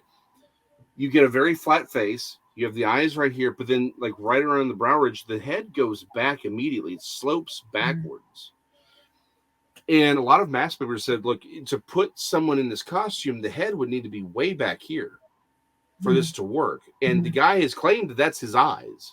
Like he just put eye makeup and put the mask on. So it's like, that's an incongruity, right? It's like, it doesn't really work that way.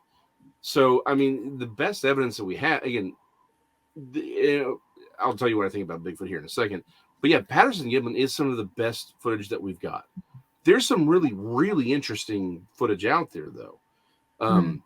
There's unfortunately, a very grainy film that was taken back in 1997 at a state park. The guy, and the reason it's so important is the guy came out and he's like, here's me, here's my tape. So you could actually research the person who gave it to you. The problem is with all the stuff on the internet is you don't know the provenance of the footage, right? Yeah.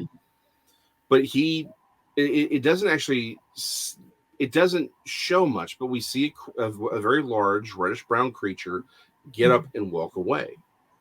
Well, the fact is, he was willing to come out and say, I took this film, I did this, this is what I saw.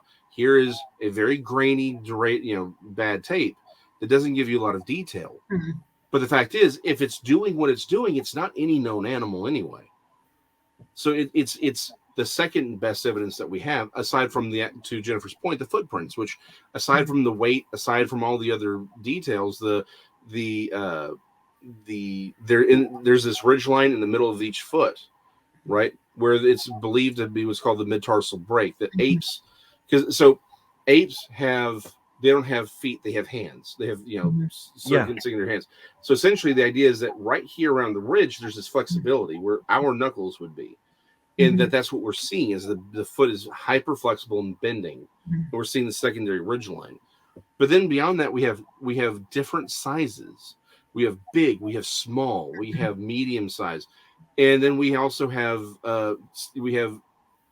basically fingerprints or toe prints, but your hands, your feet, they all have these ridges. Dermal ridges. We find these in these prints, and you can't fake them. We see them where we actually have some prints that are clearly of the same individual, and we have them over time, and you can see new damage done. There's even one where it looks like there's a clear injury, and the line, the dermal ridges have actually warped around it because that's how the skin heals. So it's like some Yahoo with giant wooden blocks is not creating these things. And just again, Occam's razor, right? It's like it's harder to believe that this is some sort of vast conspiracy of people with this kind of specialized knowledge to be able to create a series of footprints all over the nation with such very specific details, and that when you actually chart them out, you start to see a bell curve develop where you have a very small group of the little tiny feet, and you got a very small tiny amount of the really, really big feet. But then you've got these sort of 14 to 16 inch prints that are sort of like the majority of prints found. Mhm. Well, that's a bell curve that you would expect to find in a living, breathing population of creatures, right? So it's like the evidence is clear that there is a living, breathing, procreating group of hominids in North America and elsewhere around the world. But where so I did a whole video on, again, Bigfoot in the Bible. I addressed the Nephilim, and I addressed Esau. I give why I reject those ideas. Not entirely. I don't reject anything entirely, because the one thing that we say on the Monday night show is we don't know what Bigfoot is, which means we don't know what it isn't, right? So I'm happy to say, look, I don't know what it is, but this is why I don't lean that way, right? So that's all in the video. Y'all can go, if y'all are interested, you can go watch the video. But the thing is, while I absolutely am convinced that there is a living, breathing population of Bigfoot, right? I am also exceptionally convinced, because of a lot of things we've done in the field, that there's a lot of sightings of Bigfoot that have nothing to do with Bigfoot. In fact, I would argue that there is I think most Bigfoot encounters that people have are actually paranormal. They're not Bigfoot. I mean, like when somebody will disappear and show up several days later and they're all disoriented and stuff like that? A lot of times, yeah. That would be an abduction, wouldn't it? Well, but that's the whole point, though, right? People have abductions, right? Sometimes they're UFOs, sometimes it's Bigfoot, or sometimes it's something else entirely. Sometimes they're trolls, sometimes they're giant bird people with wings that it gets nuts. It really does. But more specifically, a lot of things get classified as Bigfoot, right? Is I saw a tall, dark, hairy figure with red glowing eyes, right? That's the description that is given an awful lot by people, and it's all over the place. Or there's sounds. It's like, well, you heard this scream. Okay, but here's my problem. That same description, giant, dark, menacing figure with red glowing eyes, you put that in somebody's house, right? It's a demon. And again, hold on. I do this gag on the show all the time. As I recorded Metroplex Monsters, Dallas Demons, Fort Worth Goatmen, and Other Terrors of the Trinity River. The simple fact of the matter is, available wherever fine books and some trashy rags are sold. Yeah, I'll post it on the bottom there. Exactly. No, exactly. It's one of those things where the supernatural can take physical form, just straight up. We just can't even pretend it doesn't. I've got a story of a lechuza attacking a young woman in Oak Cliff, Texas, which is basically still Dallas. Like a suburb, yeah. Yeah, it's not even a suburb. It is actually Dallas. Like, that's the thing, is Dallas ate Oak Cliff. My father grew up in Oak Cliff, and that's the thing, is it's still technically Dallas. Like, it's not even a suburb anymore. It is Dallas. We just still call it Oak Cliff out of tradition. And it's like, okay, well, regardless of where this thing occurs, it's a giant 6-foot tall owl with a woman's face. This is not a naturally existing creature here, nor is the goat man of White Rock Lake, which is a Mothman as well. Is that a real creature? That's a very complicated subject. So let me actually finish up with Bigfoot and point this with this one statement here. It is, yeah. Let me sum this whole thing up by saying, okay, so did you ever meet Carlin? But it's so nice to see you, and it's so good to actually the person that actually wrote this book is actually on a podcast with and Jennifer as well, too. Trust me, I'll show. Look, I'm glad I'm making you happy, because I'm over here like half the stuff I get are like, why are you whatever. Well, if I could, Chris, do you have another topic you want to go on to? Because I do have a question for Jason. No, I just wanted to kind of expand the whole Bigfoot topic. Anyway, ask the question. Yeah. Go ahead. Okay, my question is about you mentioned you had a couple different scenarios for how people could start worshiping quote unquote aliens. And one involved the Pope giving false teaching, which sounded very plausible to me. But the other involved like a manifestation of something that looked like a UFO. And you've also talked about abductions. This is going to be a long question, but I'll get to it. That's fine. No, please. The best questions need a good roundup. Yeah. So my understanding of the way that the Elohim worked, okay, is that prior to the flood, they were on Earth and could take physical form and were very active and could pretty much do whatever they wanted. The flood wipes them out and the Nephilim, but they are still in the ancient world, before Christ, much more active than now. They're ruling people as gods. They're causing miracles. They're giving oracles and that kind of thing. And it's terrifying, right? Okay. Right. So then Christ comes, he defeats them, and not right away, but moving like east through the world. When an area gets Christianized, paganism stops working. Like some people might be around, they're still calling on the old gods, but the old gods are not responding. They're kind of gone from the area. To the point where by the time you get to the Enlightenment, the world has become so, in a sense, prosaic that people can actually make a serious argument that there is no spiritual world. Yes. And that's all just man's reason. Okay, so my understanding of this is that they are still bound. They're very limited in what they can do now. Thank God. Thank you, Jesus. So what is your position on how much they can do? Like, how is it that they can still physically abduct people or maybe manifest a UFO in your worldview? This, Jennifer, let me start by saying this is by far one of the best questions I have ever been asked on any podcast at any time in my life. There you go. So, Chris, start taking notes from this lovely lady here. She's asking the right questions, and that really is one of the best questions I've ever heard. And what's your best answer I've ever heard? And actually, so here's the thing: it does tie directly into the Bigfoot point I was making. So this is actually great. We're going to bring it all together here. Okay, here it comes. So again, all good questions need a lead up. All good answers need a lead up too. I will. Only because I really do like objective information and sort of things that you can measure way things. I'm still very traditional that way. And I unfortunately, again, my misspent youth as studying archaeology, I like knowing the difference between what I can prove and what my theories are, right? So I will stipulate this. The Elohim, which just means gods or spirits, right? The 200 Watchers took physical form as human beings, and they were imprisoned in what Peter refers to as Tartarus, right? And there's a whole theological point on that. I don't even want to get off on that at the moment. But the Nephilim were killed. They're the ones who become demons, et cetera, et cetera, et cetera. So the Elohim are still there. Your question, which is the right one, is what is their ability to manifest? And you're right, as Christianity has spreads, it does seem like they lose power.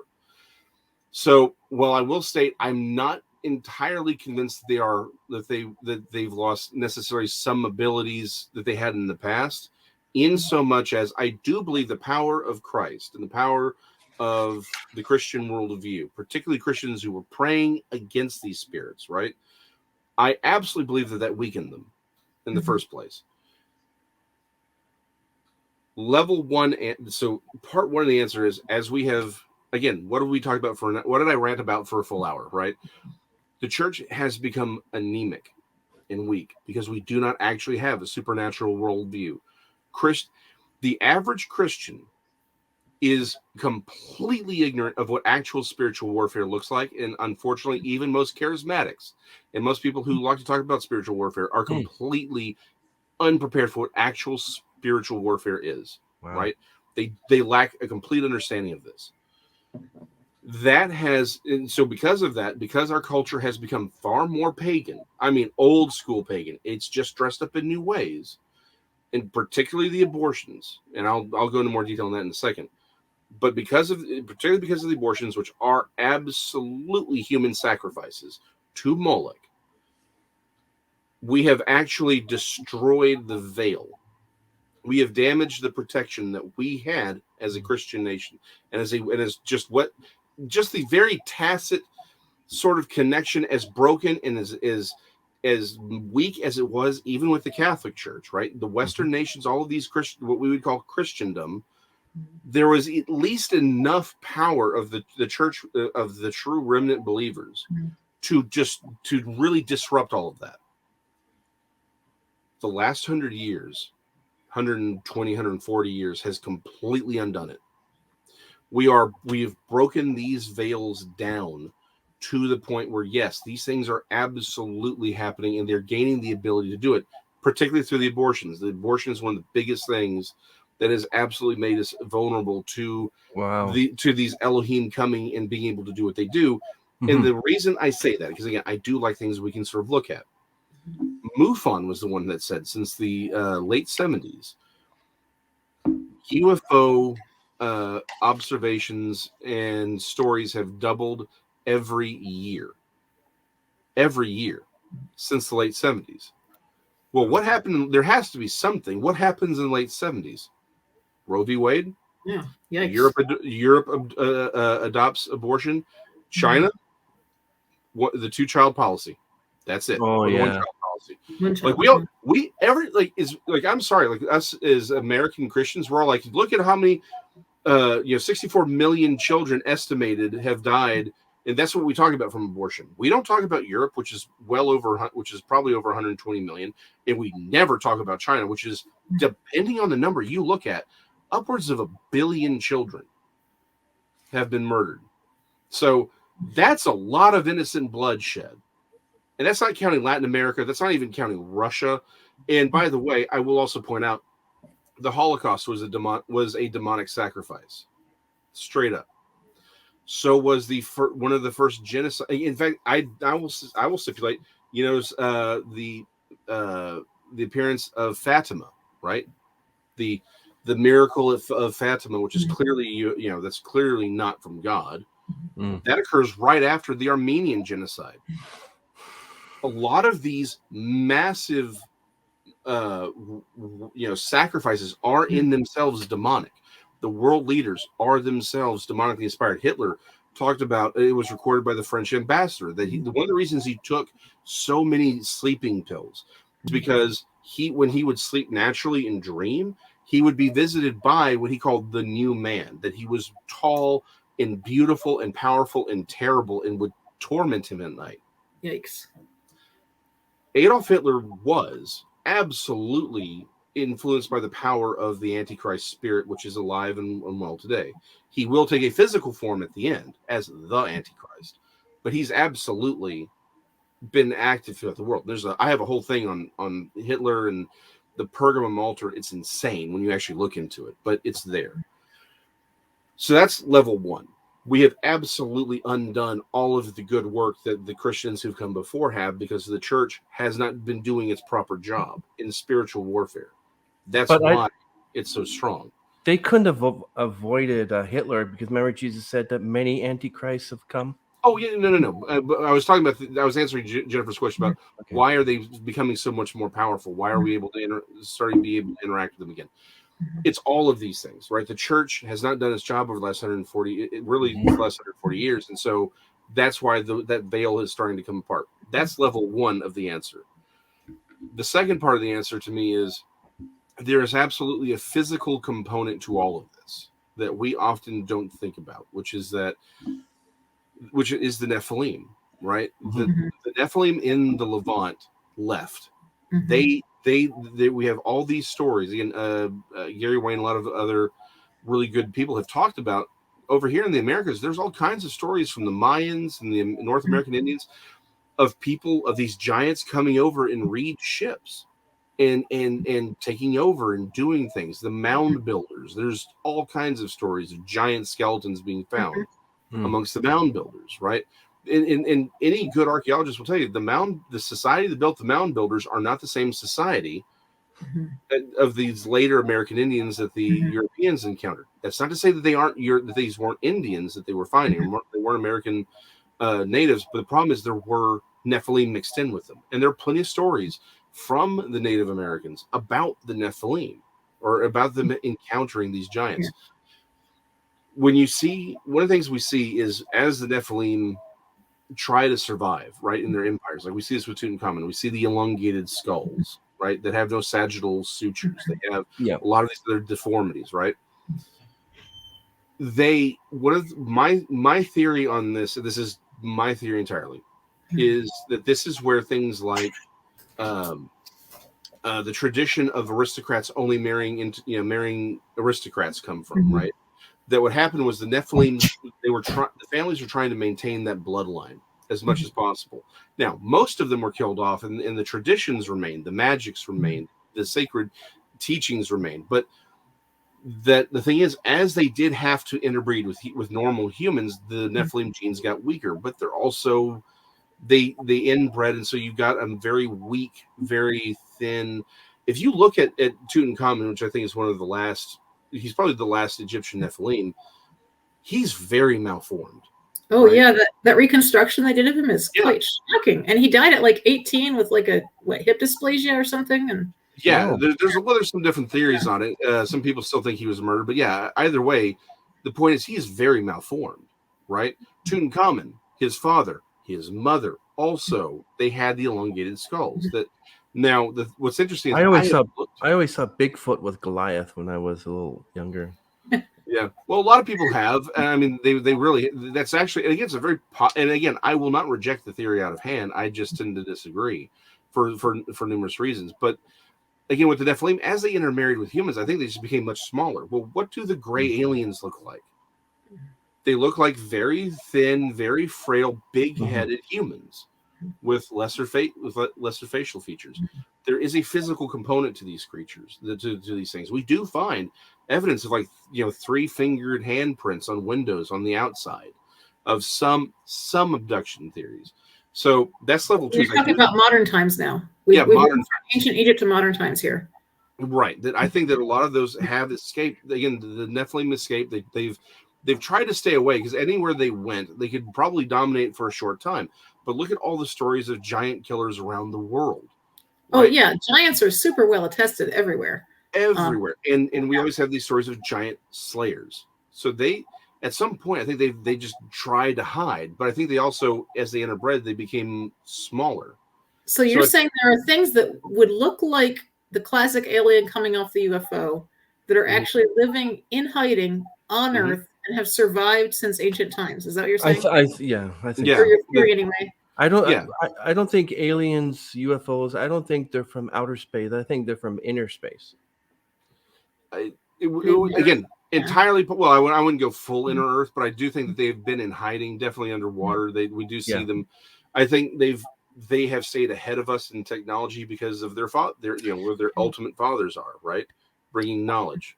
I have a wonderful theory here. I told my friend the whole story, and I thought how it went down, and then the flood. He said, "Hope you don't tell anybody else this story because they think this is how it happened." So, the pre-flood Earth. I want to hear. Let me hear the story, but I do have a third step to her answer. But I want to hear your story first. Yeah. Okay. No, I want. Okay, I'll tell mine. Then you. I was going to let you tell your story first because I'm tired of talking. But yeah, so stage 3 for me is, and I think this is, again, just like I don't think I think a majority of Bigfoot encounters aren't actually Bigfoot encounters, right? Because they're happening at night and it's the red glowing eye stuff. That I think it's paranormal. I actually think that most abductions are not actual abductions. I think they're purely psychic encounters. These are people who are, again, they're being influenced by demonic spirits. They don't need to leave their body. Their body doesn't have to go into some spaceship. They're just having, again, what we would call a religious experience. It's just happening from a demonic perspective, right?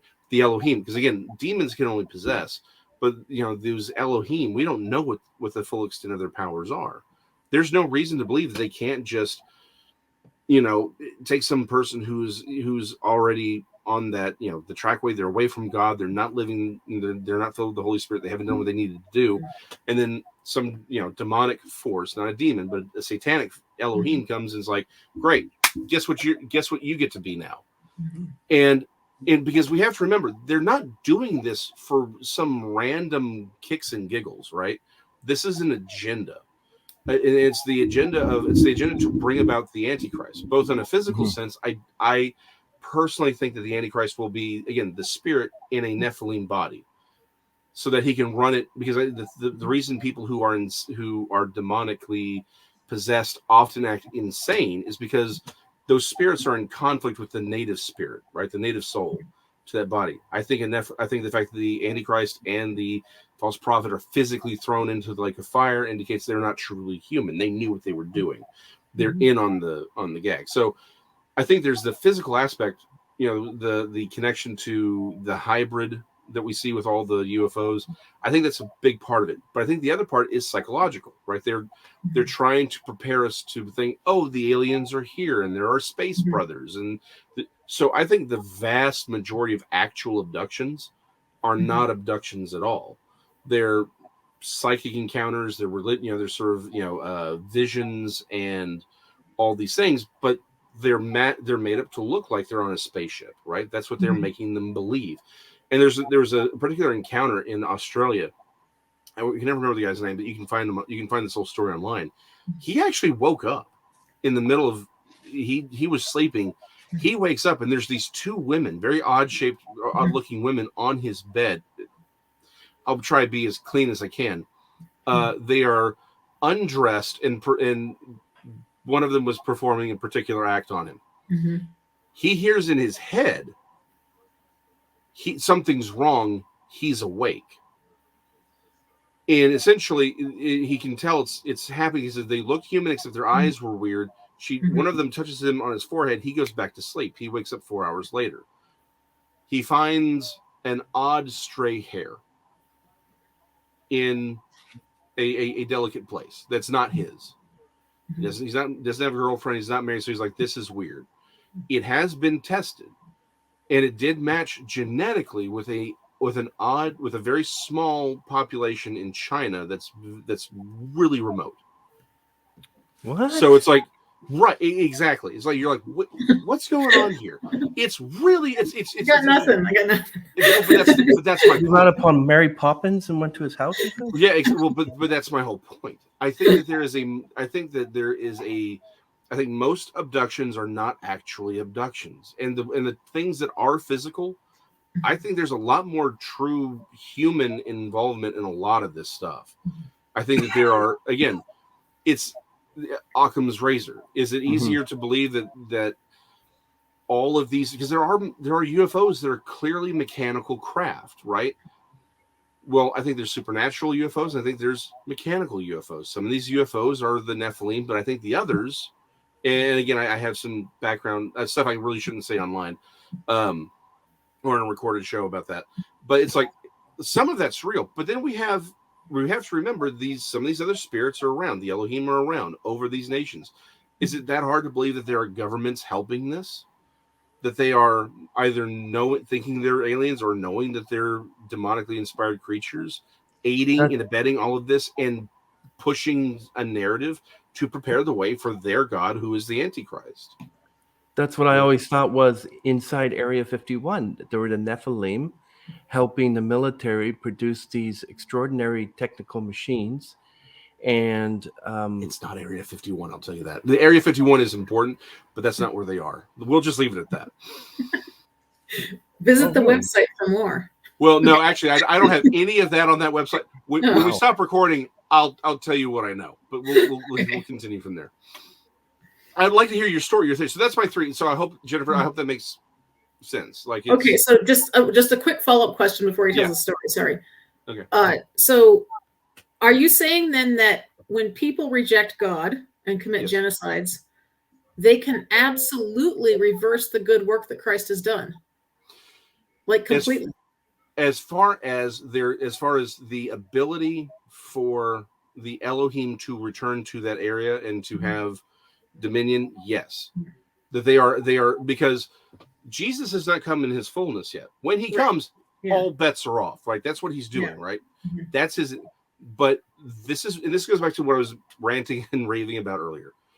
The church has not done its job for a very long time. The kingdom of God, when I said it's a real thing, I mean it is a real thing.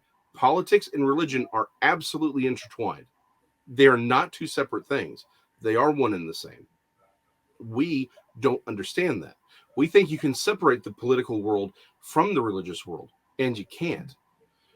It's all the same thing. We are meant to have actual dominion over this planet, and we as humans have that power. Like, that's why, again, Adam, we didn't give all of our power to Satan, right? That's why Satan uses humans. He has to, because we are the ones that have dominion over the earth, right? That's why he moves through us, but we give him power. When we take that power away from him and we give it to Christ, then Christ can work again through humans until Christ returns, right? He works through us to do his will, to bring his kingdom to the world. But when we reject that, when we stop doing that, when the church sells out to the political system for money and power and influence, then we absolutely, as again, church system, not the Christian, but the church system has absolutely sold out. So now we've given over this is why everything seems to go so fast, right? That's why it's like everyone's like just trying to like, how did we go from like my friends, right, in the late 90s, early 2000s, people were making jokes about being gay. In 20 years, we went from it was okay to Eminem, the rapper Eminem, used derogatory language about gay people in his raps as late as 15 years ago. And yet, within 15 and 20 years, we now have the government, many of the Western governments saying, not only is transgenderism a real thing, you must enforce it, or we'll send you to prison. Yeah, that's a really, really sick. I mean, talk about you talked about the Elohim messing with people's minds. You know, taking a confused kid and confusing him more, and then doing a bunch of surgeries on him. My gosh, if that's not demonic, I don't know what is. No, precisely. And look at all the churches that are supporting it all of a sudden. Like, it went so fast. Barack Obama opposed gay marriage when he was elected. And I don't want to get off on too much into actual politics, but people don't understand. Donald Trump was the only, and he was the first. Let me rephrase it. Now we have, I won't get to that. But Donald Trump was the first president elected to openly embrace gay marriage at his inauguration. He was the first one. That's how fast this all went. Okay, so what you're saying is we don't really know what the lower limit is in terms of how much the pre-flood pagan demonic world could come back if we don't follow Christ. Exactly. Okay. Yeah, that's a good way of summing it up. Yeah. We got to get to Chris's story. Do you still? No, I'd love to hear this because I'm interested to hear this. I think I know where he's going, but I want to hear it. Yeah, but so the whole creation thing. I was going to ask you at the beginning how the whole ice age fit in with how the world was covered in water, and then you had the ice age. Like, was there an amount of time that the water that was around the earth went from water to ice? Like, I don't know where that fits in, but I know for a fact, and I believe this, I'm going to tell you about the heads of the Nephilim and everything. I'm going to tell you exactly what my friend told me. He said, don't tell anybody else. Mike been there the whole time? So what happened is that in pre-flood world, there were no mountains because the mountains were caused by the water from the gushing out, pushing the land up like that. That's where the mountains came from. The planets, like there was a planet that was supposed to, I forget what it was called, but it was destroyed. That existed. So there were 10 planets, and all the planets were in close proximity to one another. Lush vegetation, large animals, large insects, and then the water was coming from, as you know, the Genesis, water was coming up, watering the earth by the water underneath because it didn't rain, and you even said it didn't rain because we know that. Yeah. And then when God said that he was going to send a deluge on the world, that the waters under the earth gushed up, creating the mountains. There were clouds, there were seasons. And the power of the water coming up from the earth, that's why you find water, that they found water in space, because that's the water left over from the flood. And the asteroids were from a planet that was destroyed They found on Mars, and people want to deny this, they found the land rover Mars, these elongated head skulls on the Earth, on the Mars planet, because the water kind of like it's not just, it wasn't just it wasn't just Mars, but they found it on another planet too, these elongated skulls of the Nephilim that you mentioned. Anyway, that's what I told him. That's your story? That's my What's story, you're yeah. gonna tell? What's your source on all this? That's where I think that creation happened. Because, and I'm not the only one that thought of that. There's another guy online that came up with the Earth, and it had all the 9 planets around the Earth, and how the reason the universe is expanding and the water that came from the Earth pushed the planets out. Anyway, that's my story. But anyway, I have actually heard this. Hold on, Jennifer, would you? I have been talking this entire time. I really want to hear about Jennifer, but Jennifer, if you're like, I don't want to take this one, I completely understand. Well, where's my source? Well, yeah, I thought you were going to say I have this friend and he found this skull or something like that. No, I'd be worried if I found this skull. Okay, that's how you set it up. Do you want to be friends? This might be more a case to compare our views than to a debate. But so when I wrote my trilogy, I was taking kind of an agnostic or a middle position on the age of the Earth. I'm super skeptical of paleontology and archaeology because when you get back past a couple thousand years, you should be. Let me help you out with that one. The dating is pure dead reckoning, and you get like wildly varying dates for the same thing.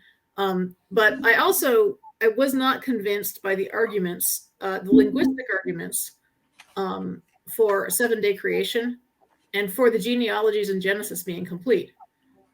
Because just as a linguist, when people say day is always used to mean a 24-hour day, well, I know it's not. In the prophecies, it's not used that way.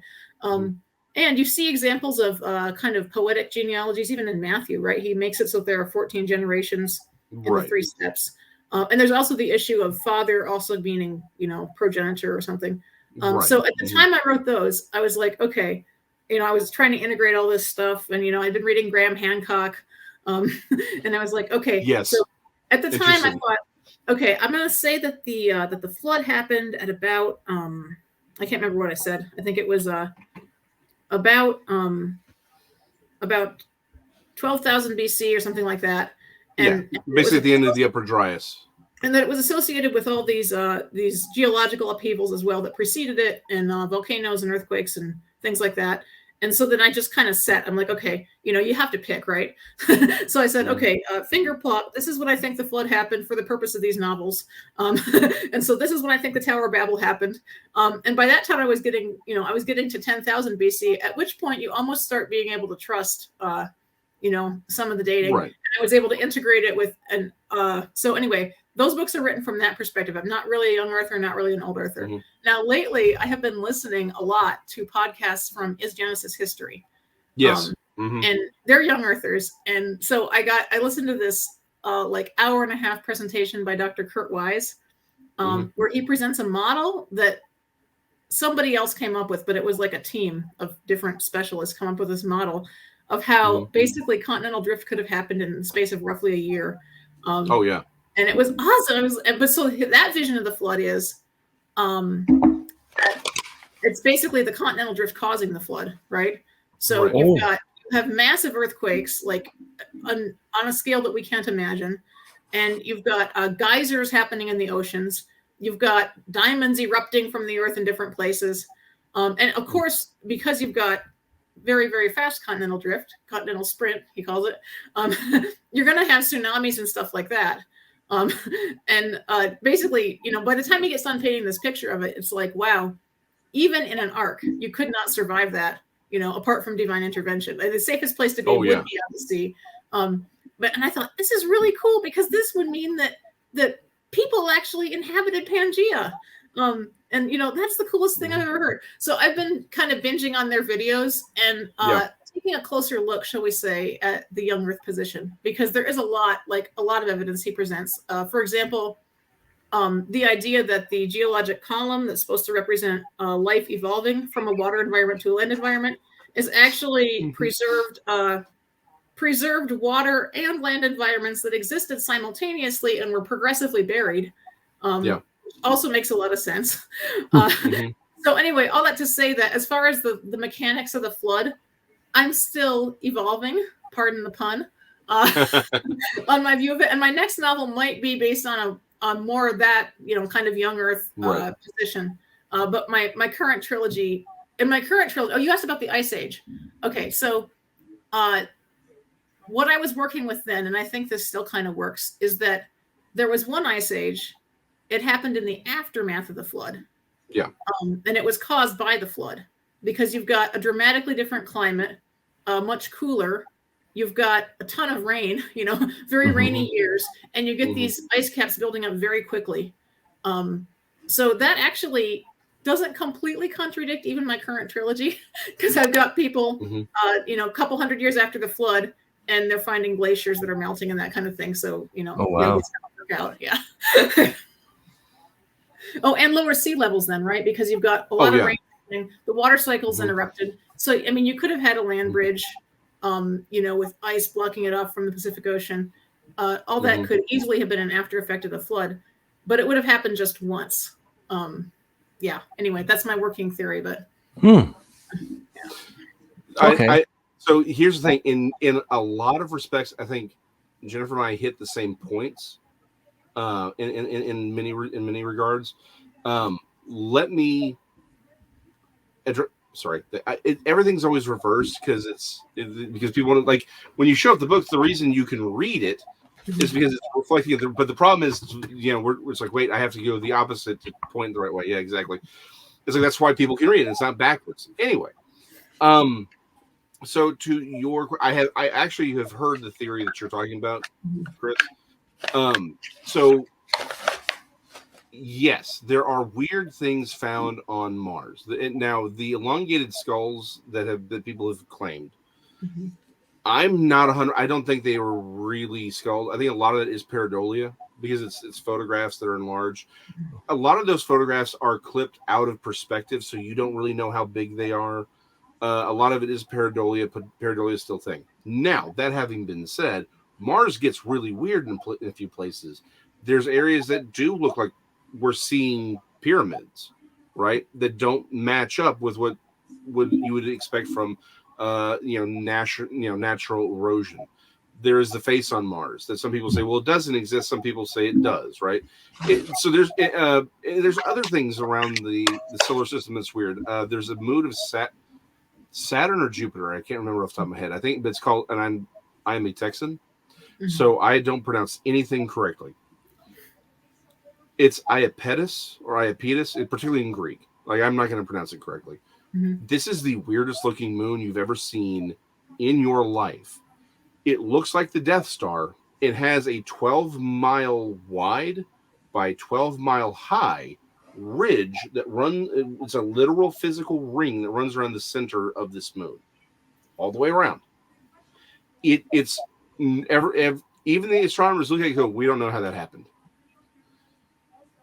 The moon has what some people have speculated are some very bizarre looking artifacts on it. There is a story that has circulated that people have claimed to have heard when Buzz and Neil landed on the moon. Right, there's this 2-minute gap where he switched over to the medical line that's not normal, right? It goes directly to NASA, so no one else could hear it, right?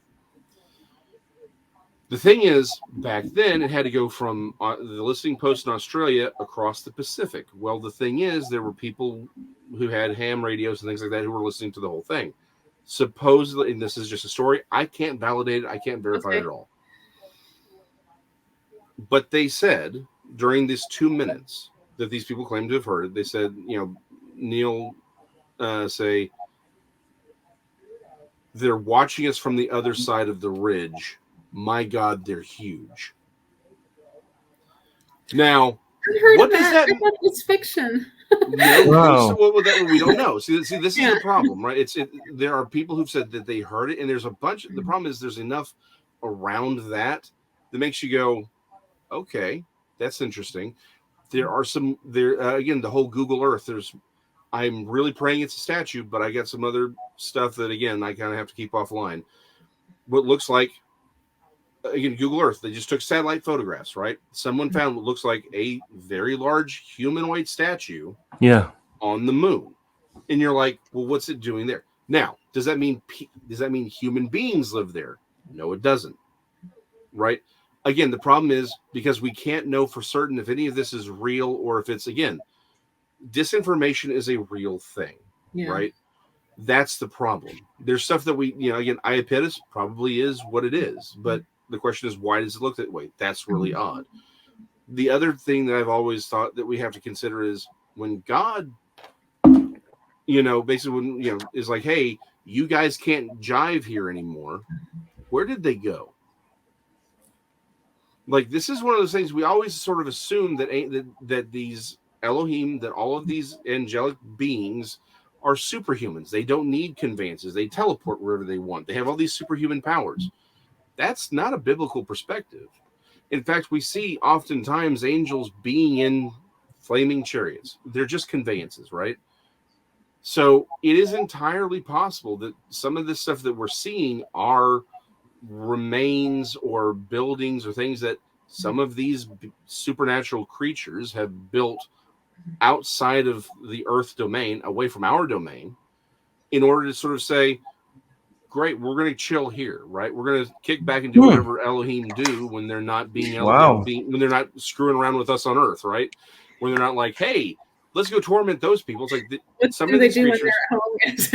Yeah, it's like they're like, hey, where's our home base? Well, I mean, again, the line between the physical and the supernatural is not as hard and fast as I think we would like it to be sometimes, right? There are many things that are clearly purely spirit, but then there are things that take physical form. So the question is, what's what? We don't know. So I'm kind of agnostic on a lot of that stuff. I'm like, I have no way of independently verifying if that statue is really there. Was it some sort of disinformation thing that the military, again, because are they trying to get us primed for the belief that there's a UFO coming, right?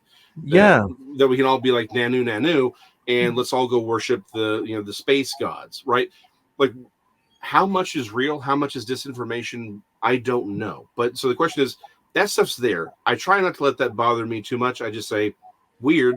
It gets put over here on the folder and just say, just know it's there, right? Right. But the important thing is that having the worldview that you do, they find something like that. It doesn't blow your entire worldview. It doesn't make you suddenly question, well, wait a minute, does this mean that everything I've been told is a lie? Exactly. Which is the important part here is that, again, I think the day that this event, whatever it is, happens, there's going to be a bunch of empty churches. Because they're going to be like, well, you didn't tell me anything about this. And I've been watching Marvel movies for the last 20 years of my life.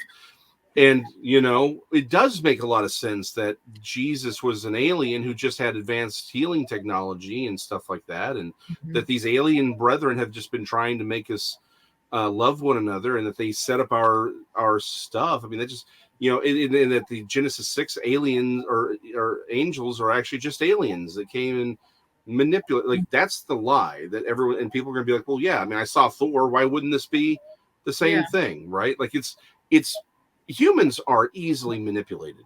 Like, don't even get me started on the whole, like, how many actual free thoughts have we had over the last 20 years because of the invention of the internet? You don't even get off on that story. But to your question about the Ice Age, though, right? And we were going really long, so let me sum this up. I don't think that the Ice Age as depicted in modern textbooks is what happened, right?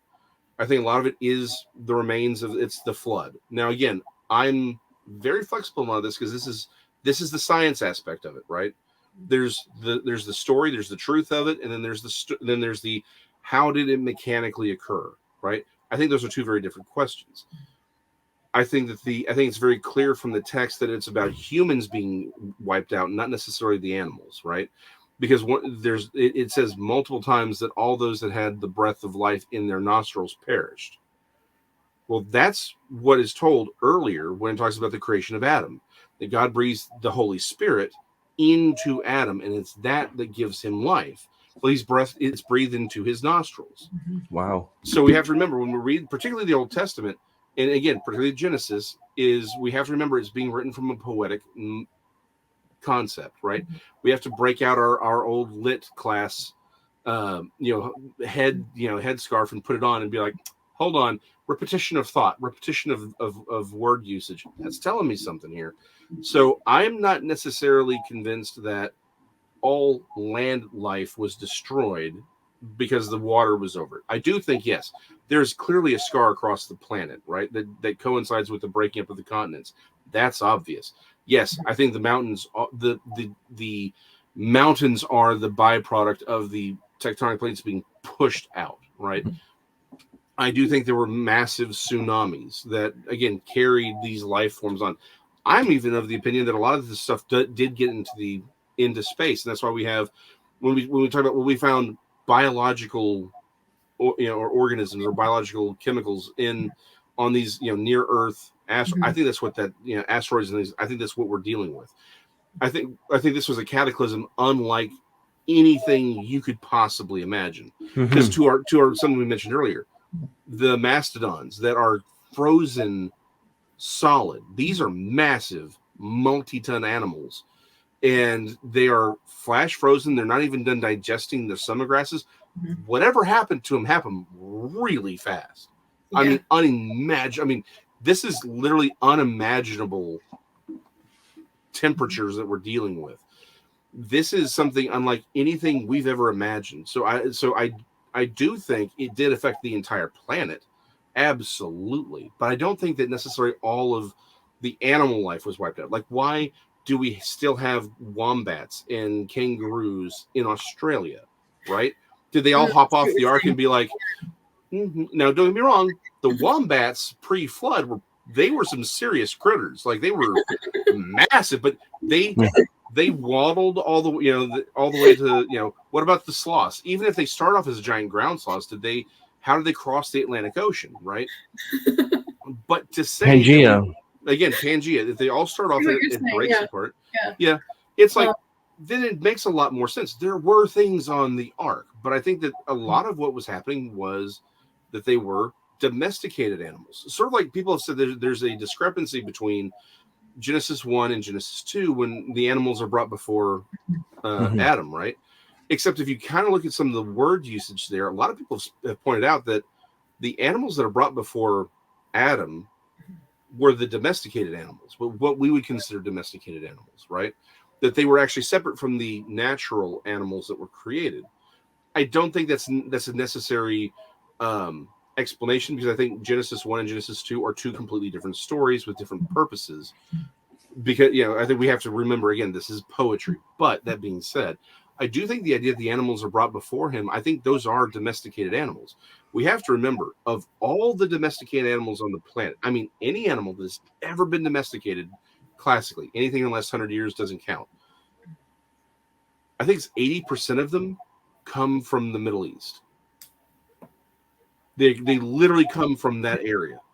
Herding cultures. And they all come from that one area. It's like, that's not a coincidence, right? It's like I think the only major exceptions are like yaks and llamas. And reindeer. But even then, it's like, okay. Llamas are camels, though, basically. Yeah, they're cameloids. Exactly like them. Exactly. So yeah, they're cameloids, and you've got, again, it's like 80 something between 75 and 80% of all of the classically domesticated animals come from this one tiny little region in the Middle East. You're like, yeah, it seems a little odd. It seems a little too specific to be a thing. So it's entirely possible that what we're seeing is, again, there were probably a lot of animals on the ark, and I'm not saying he didn't bring big some giant cat. Maybe there was a glyptodon on there. I don't know what he had on there, but I think also a lot of animals did survive, and those remnants, they didn't have to be on the ark because it wasn't the entire planet was just, wasn't a giant tea bag, right? In God's God's cup. It was a cataclysmic event that affected the entire planet, absolutely wiped out most of everything, absolutely. But some things survived in Australia, some things survived in the Americas, some things survived in Asia, and then everything else got off the ark. Yeah, all the land creatures, like for instance, it's probably Mhm. still a megalodon, and they're saying, well, they've all extinct. Yeah, well, that's what you said until the day you pull the coelacanth, a fish Yeah. that was extinct for years. Oh yeah, well, like I saw a freaking pterodactyl, man. I'll believe anything's out there. And they're like, You personally saw it yeah, saw 5 one? feet in front of me, literally 5 feet in front of me. in Where? Texas? When? Yeah. Oh, there's It had to be in Texas. Yeah, I mean, in Texas, 1992. Really? Oh, lots of people see them. That's the thing. So in Europe, they were called wyverns, right? Wow. We have accounts of them. The the small Egyptian, dragon, yeah. we have dragons. We have the same dragons basically recounted in Egypt by Herodotus. In the Bible, they're the flying fiery serpents of Isaiah. Yeah. Yeah. The ones that are seen in North Texas and in southern Oklahoma, they're also seen kind of everywhere, but the ones that are seen in North Texas and southern Oklahoma, they seem to have a wingspan of 8 to 10 feet. Wow. They're ramfractoid, so they have a long tail with a flange on the end.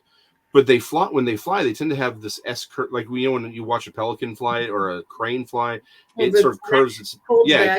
Its next fold. Well, so that's the thing, is they do the same thing. And so the you one I might saw, think it was an egret or something like that, or a blue heron. Exactly. In fact, blue heron was exactly what I thought I was looking at first. Mm-hmm. I was like, that's the biggest blue heron I've ever seen. And then it gets right in front of my face. Its right wingtip was literally 5 feet from my face. And I'm like, oh, it doesn't have feathers. This is weird. And it wasn't until after it had flown by I realized that what I looked at. Well, literally everyone I've interviewed about this specific kind of pterosaur has said the same thing. I thought I was looking at a crane or an egret or a blue heron. I thought I was looking at a pelican. I only had one person who thought it was an owl. But it's because she was flying at night. It literally flew by her car. She's like, oh, there must be this giant owl. Then it goes in front of her car, in front of the headlights. And she's like, well, I've got a lot of brothers. The Territorn that you saw? Well, no. That's a Territorn. That's a giant condor. People have seen them for centuries. Oh, really? Yeah, that's part of the. Yeah, people talk about that all the time. So you actually saw a real life pterodactyl right in front of you. Wow. Yeah, a pterosaur. It's specifically ramfractoid, but it's the thing is, a lot of people have seen these. I did not have to look for people to like. It didn't. I was amazed how many. Like, there are people I'd known for years who'd seen one, and I'm like, where has this story been? Right? Like that was okay. Hold on, I gotta do this gag one more time. That was the most surprising thing when I was doing my studies for writing Metroplex Monsters, Dallas Demons, Fort Worth Goatmen, and Other Terrors of the Trinity River, available at Amazon, Barnes and Noble, and probably some other gas station somewhere. Was sure to push the button down there for subscribe to this channel for more content and more of this guy. Exactly. It was how I didn't have to look very hard to find people who'd had like everyone's got a ghost story or two somewhere, but I didn't have to look hard for these really weird stories. Like there are people in this book I've known for 20 years. And when I started doing all of a sudden people are like, so let me tell you this weird thing that happened to me at White Rock Lake. And I'm like, that's right in Duncanville. I'm like, what? Well, and it's like, but I already had a story because there was a very famous story about it. I'm like, wait, your story predates her by like 10 years. Wow. And I'm like, how did I not know this? And I'm like, you saw a living pterosaur? How did I not know this? You saw living pterosaurs? How did I not know that? Like, but my point is, I think a lot of people are having a lot of these encounters. And they're afraid to come forward. They're afraid because they run afoul the modern narrative. This all, again, I don't care if let me throw one more sort of thing that I think makes the whole argument is it 6 or 7 or 15,000 years? The reason I think a lot of this is just completely useless academic arguments is what is Jesus's first miracle? Turning water to wine. Okay, I knew one of y'all had to know. Well, what is wine? I mean, not to be too specific, but it's fermented grapes, right? Yeah, it takes which takes. Your point is that he did the whole fermentation process in seconds. Yeah, exactly, or actually instantaneously. And it's not just that it happened. The guy says it's the best wine, right? Truly good alcohol. Exactly, takes a lot of age. So let's go back to what do we see in Genesis? Is Adam a fetus when God creates him? Is he an infant? No, he's a full-grown adult. And since the fruit trees were already bearing fruit, all these things were probably at sexual maturity. The trees were as big as they needed to be. I don't want to talk about the giant tree thing. There's all kinds of fun. It's like, so if all these other animals were mature, if the wine was mature, then doesn't it logically extend that the universe would be old when he created it? It wouldn't matter when God created it; it would look old to us because God is a God of logic. If you were to cut down any tree that He'd created in Genesis 6 or in Genesis 1 or 2, when it would, it would look old. It would be as old. Rings, we'd see tree rings. Exactly. I think the universe looks old because it is old, but not because it blew up 14 billion years ago, but because God's like, this is how old it needs to be for humans to exist. This is where the earth needs, is because think about it, the earth, God is a God of logic. He's not, he could have created the earth being the only thing, and he's just sitting there on a big sofa being like, sup humans, glad you're here. Like, he could have done that, but he didn't. He created a clock. I do believe the cosmic clock theory. Our universe does have laws that it abides. It's supposed to. We are supposed to explore our universe to understand God better, to understand His ways. And the more we get, again, the more education we have and more sophisticated we become about the earth, what do we find? Nature's way weirder than we think, right? So, I mean, that's just, so I think for me, I'm like, it doesn't matter. It doesn't really matter when it happened. I mean, that's the details, right? I'm more about the big stuff. Is God real? Can I trust the book? Book says yes. Okay, we're good, right? It's the big things I'm more interested in, because the fine details we're not sophisticated enough to understand anyway. We're still learning that out. We're trying to discover it, and unfortunately, we're trying to discover it blindfolded with one arm behind our back, because the people who are supposed to be doing it are lying about it anyway. You're right. I don't trust any archaeology beyond really earlier than the Sumerians. I'm out. I get stories aplenty about why that should be the case. I'm just telling you flat out, it's all made up. Well, I want to add something to what you just said to build on it. I think that for a lot of people, for some reason, the idea of something being really old just kind of fires their imagination. Yeah. So like people look at something and they go, wow, this looks like it's millions of years old. And that seems a lot cooler than thousands, right?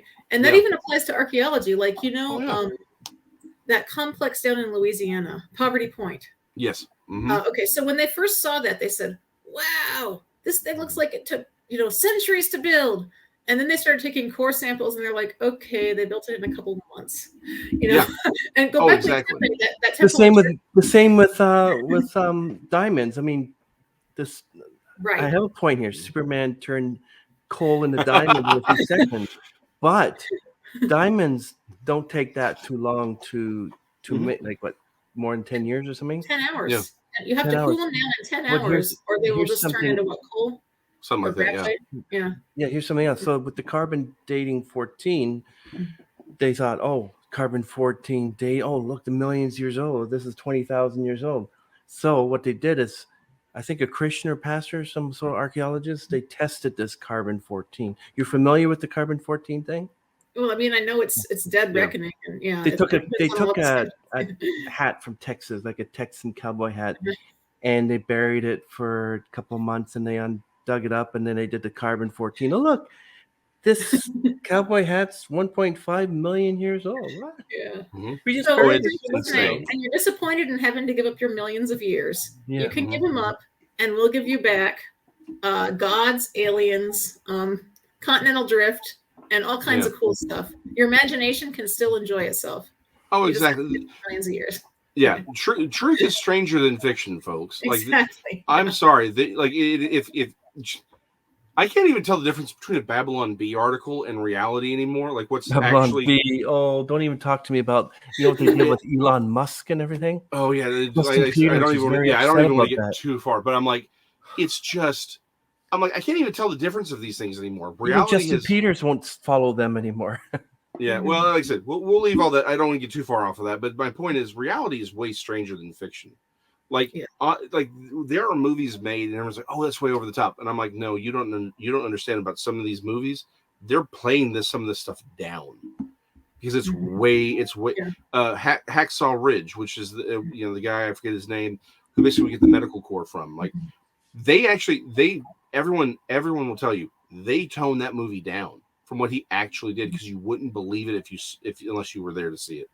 Yikes. Reality is stranger than fiction. I don't know how much longer you want to go. I know we've gone 2.5 hours of me ranting, so Yeah, I do need to go soon and take care of my kids, but do you have any follow-up questions, Chris, or anything that we didn't get to that you wanted to get to?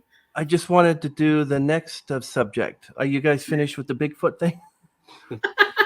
Can we go on to something else? I'm good with. I would just say this. I think there's a very small population of actual physical Bigfoot, but I do think that there is a supernatural. I think a lot of kind of what we're talking about, the Elohim, some of these other beings are using the idea of Bigfoot to hide themselves, right? To hide their movements, to hide what they do, and even to draw worship. In fact, a question I have asked very, very, sincerely over the last year is, where's the line between research and worship? Because what happens? All these Bigfooters, what do? They go and they find the location where a Bigfoot was seen here, and they go and they start looking. They buy all these Bigfoot things, like they're Bigfoot plushie dolls, and Present the Bigfoot company accepted. Yeah. Yeah, exactly. Well, but that's the whole point. Like, we make monster sauce that was given to me by Lyle Blackburn. We got, I'm like, we have. It's like, where is that line drawn? And I don't know that I found a hard and fast line where it's like, this is all good, but this is. I don't think we're only having a plush toy is worshiping the devil or anything. But I do think that a question that I'm definitely asking is, if these supernatural beings are going out of their way to hide as Bigfoot, and I think at this point I can't say that they're not. The question I have to ask is why? What? Because again, this isn't random. Keep your eyes off Jesus and put your eyes on this stuff so that you don't. Well, I think it's to hide their movements. Well, exactly, it was to hide their movements. C.S. Lewis, and I can't believe I haven't mentioned this yet. I think I have it in the book. C.S. Lewis, in Screw Tape Letters, right? He postulates the idea of the materialist witch, so that you can believe in the things supernatural without believing in the things supernatural. Anything UFOs, but God, right? Yeah, exactly. Anything but God. That's what UFOs are. Think about it. They can do anything in the world. They can break all the laws of physics because they're aliens. They can believe in things exactly, and they're of a higher vibrational. Like all the newest, like last couple seasons of Ancient Aliens has had nothing to do with aliens and spaceship. It's all New Age stuff. It's all metaphysics in the Akashic record and all this. That's the whole point. It's ultimately to get you into the occult. It is to get you into New Age. It's why are they hiding as Bigfoot? Why are they hiding in some of these other things? Because you're thinking Bigfoot, you're not thinking demonic entity running around looking for people, living in an area.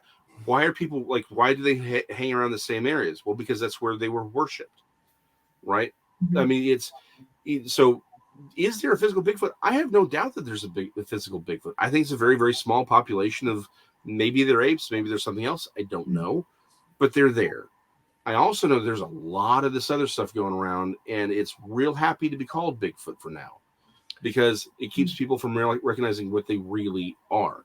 And again, keeps Christians asleep, right? So what do you think, before we go on next topic, what do you think is, what do you think ghosts are? Like the ghost of my mother visited me, or you find those are also evil spirits, or? So, okay, to do a quick, because I don't want to drag Jennifer too long into this, because she looks like a perfectly lovely person, and I don't want to.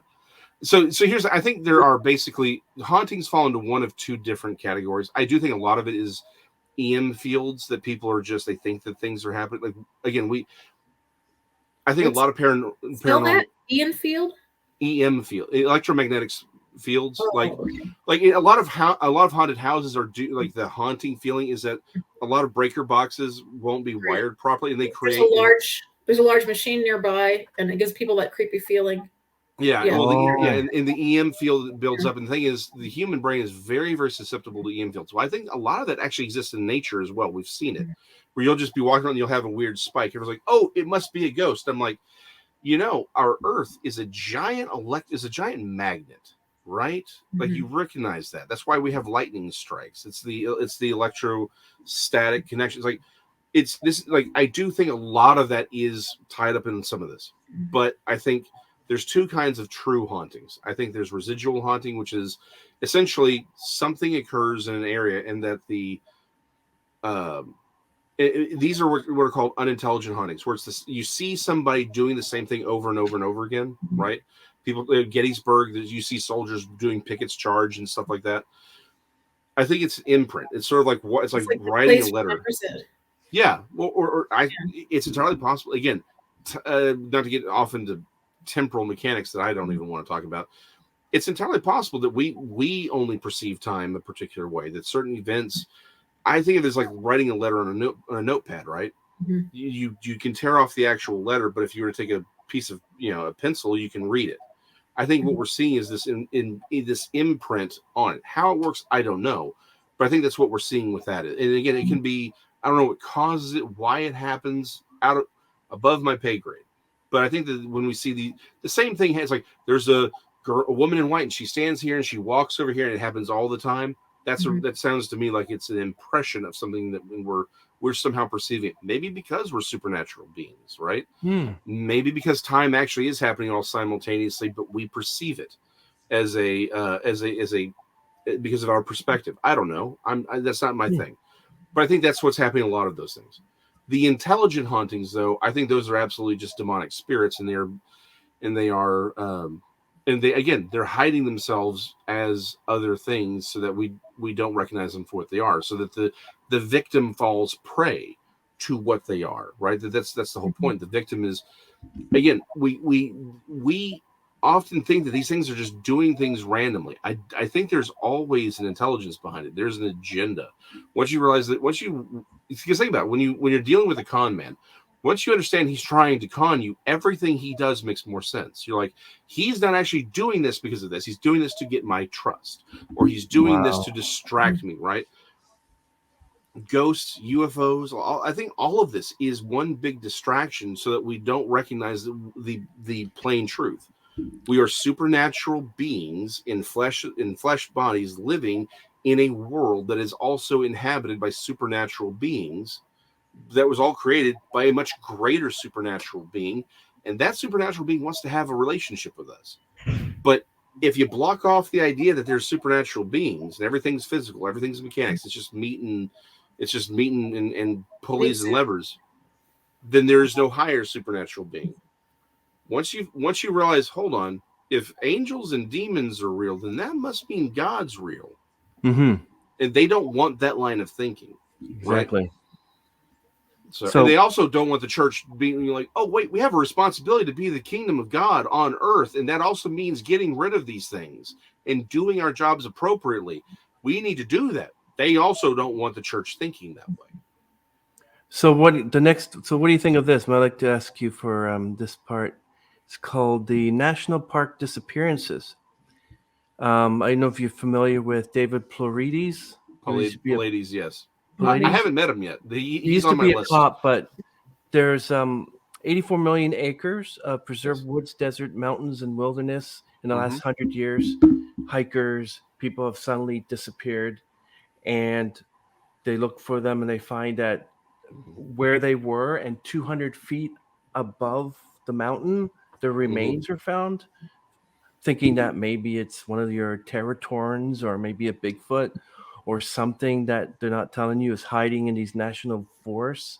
Like you saw pterodactyl, could be a pterodactyl that takes the hiker and flies off with it. That's why their bodies are found in the tree or something. What do you think of that? Only because Jennifer has to leave before I've got the whole evening. Jennifer, do you have any thoughts on this, or are you familiar with it? Okay, that's fine. That's perfectly fine. I just didn't. I would like to. I want to get your thoughts as much as they are. Thanks. So it's so the thing about David Pallades' work is it's as much about what he doesn't say as much as what he does say. Right? These cases aren't just that someone goes missing without a trace or their body is found over here. There's a lot of high strangeness that occurs around these occurrences. Like one of them is a guy. He's the like one of my favorite stories is he's the bottom of three men, right? And they're all climbing a mountain, this cliffside. The first two get to the top. They're all connected. The third one is still climbing up. The other two are resting. All of a sudden, they realize the line goes slack. And so they look over the edge thinking, our friend just died. Mm-hmm. And they don't find the body, and no one ever finds him again. Mm-hmm. I don't think that's a Bigfoot. I don't think it's a pterosaur, because think if it had been a pterosaur or a teratorn, first of all, I don't think they necessarily would have gone after a full-grown adult. There are accounts of teratorns going after children, but not a full-grown adult. But even then, they would have grabbed him, and he would have been, and the other three men would have been like, yeah, right. This guy completely disappears, and yet he's harnessed up to climbing equipment. That's high strangeness. There's a story in one of his books, I forget which one it is, of a woman who is picked up by a large hairy creature. She doesn't see it, but she talks about a hand. It runs with her for a while, and then she hears a loud strike of thunder. And she says she hears, now again, you can imagine that in her state, she doesn't know if it's in her head or if she's hearing it audibly. Fine, you can have her. Drops the woman and the thing disappears. There is a young girl who disappears from a house she's found miles away on a little island in a swamp. The rescuers find her. Her shoes have no mud or dirt on them. They're not even scuffed. This is like a 4 or 5 year old girl, and she says that she was taken in a car.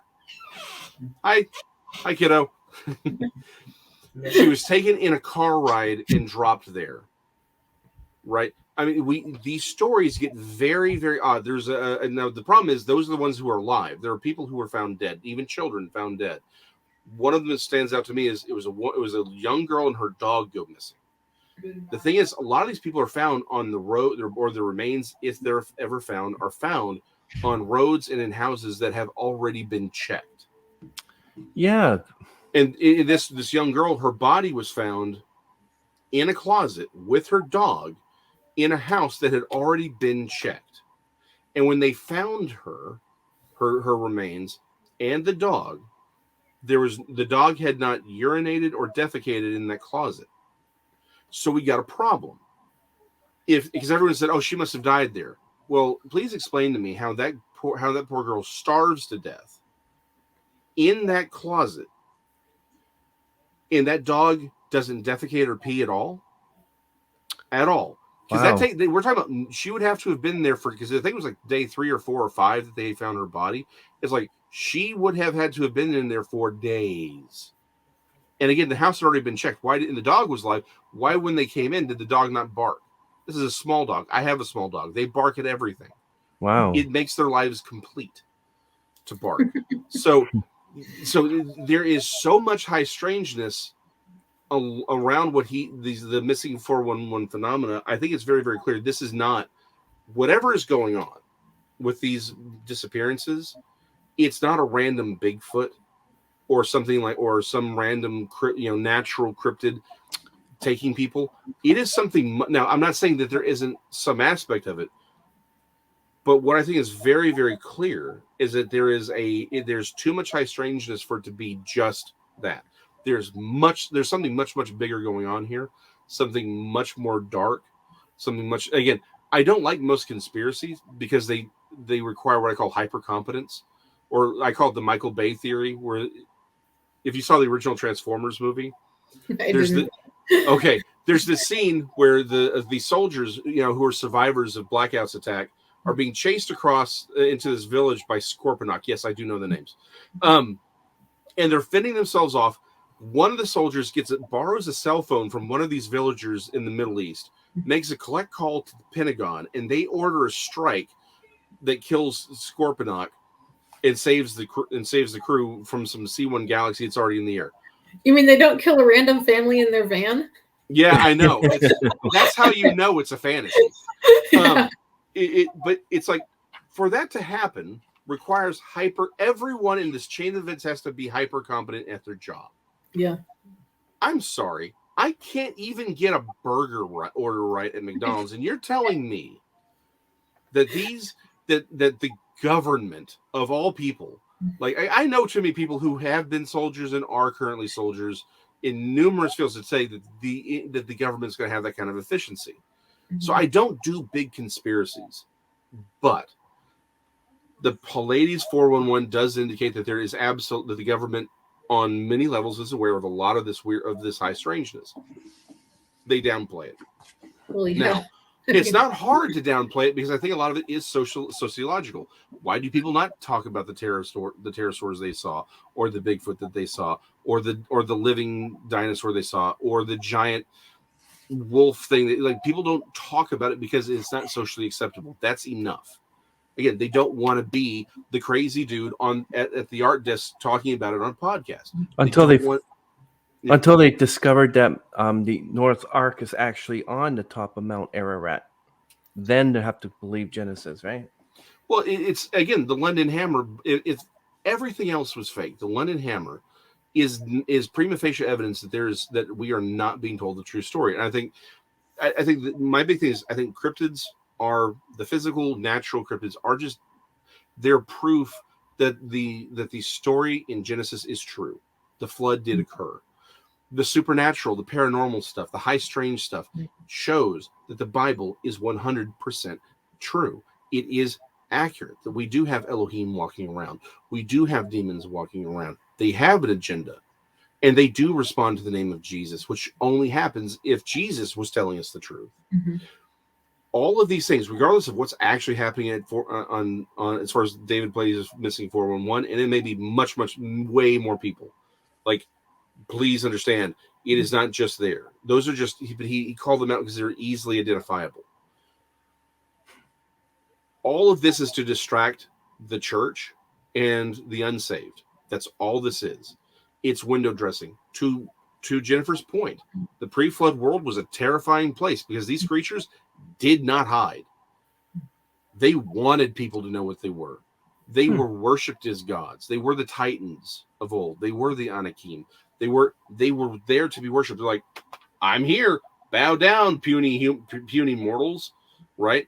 Like, that's what these things were. That's what they wanted. But now, because we have the power of Jesus, because we have the kingdom of God, they had to play it smart.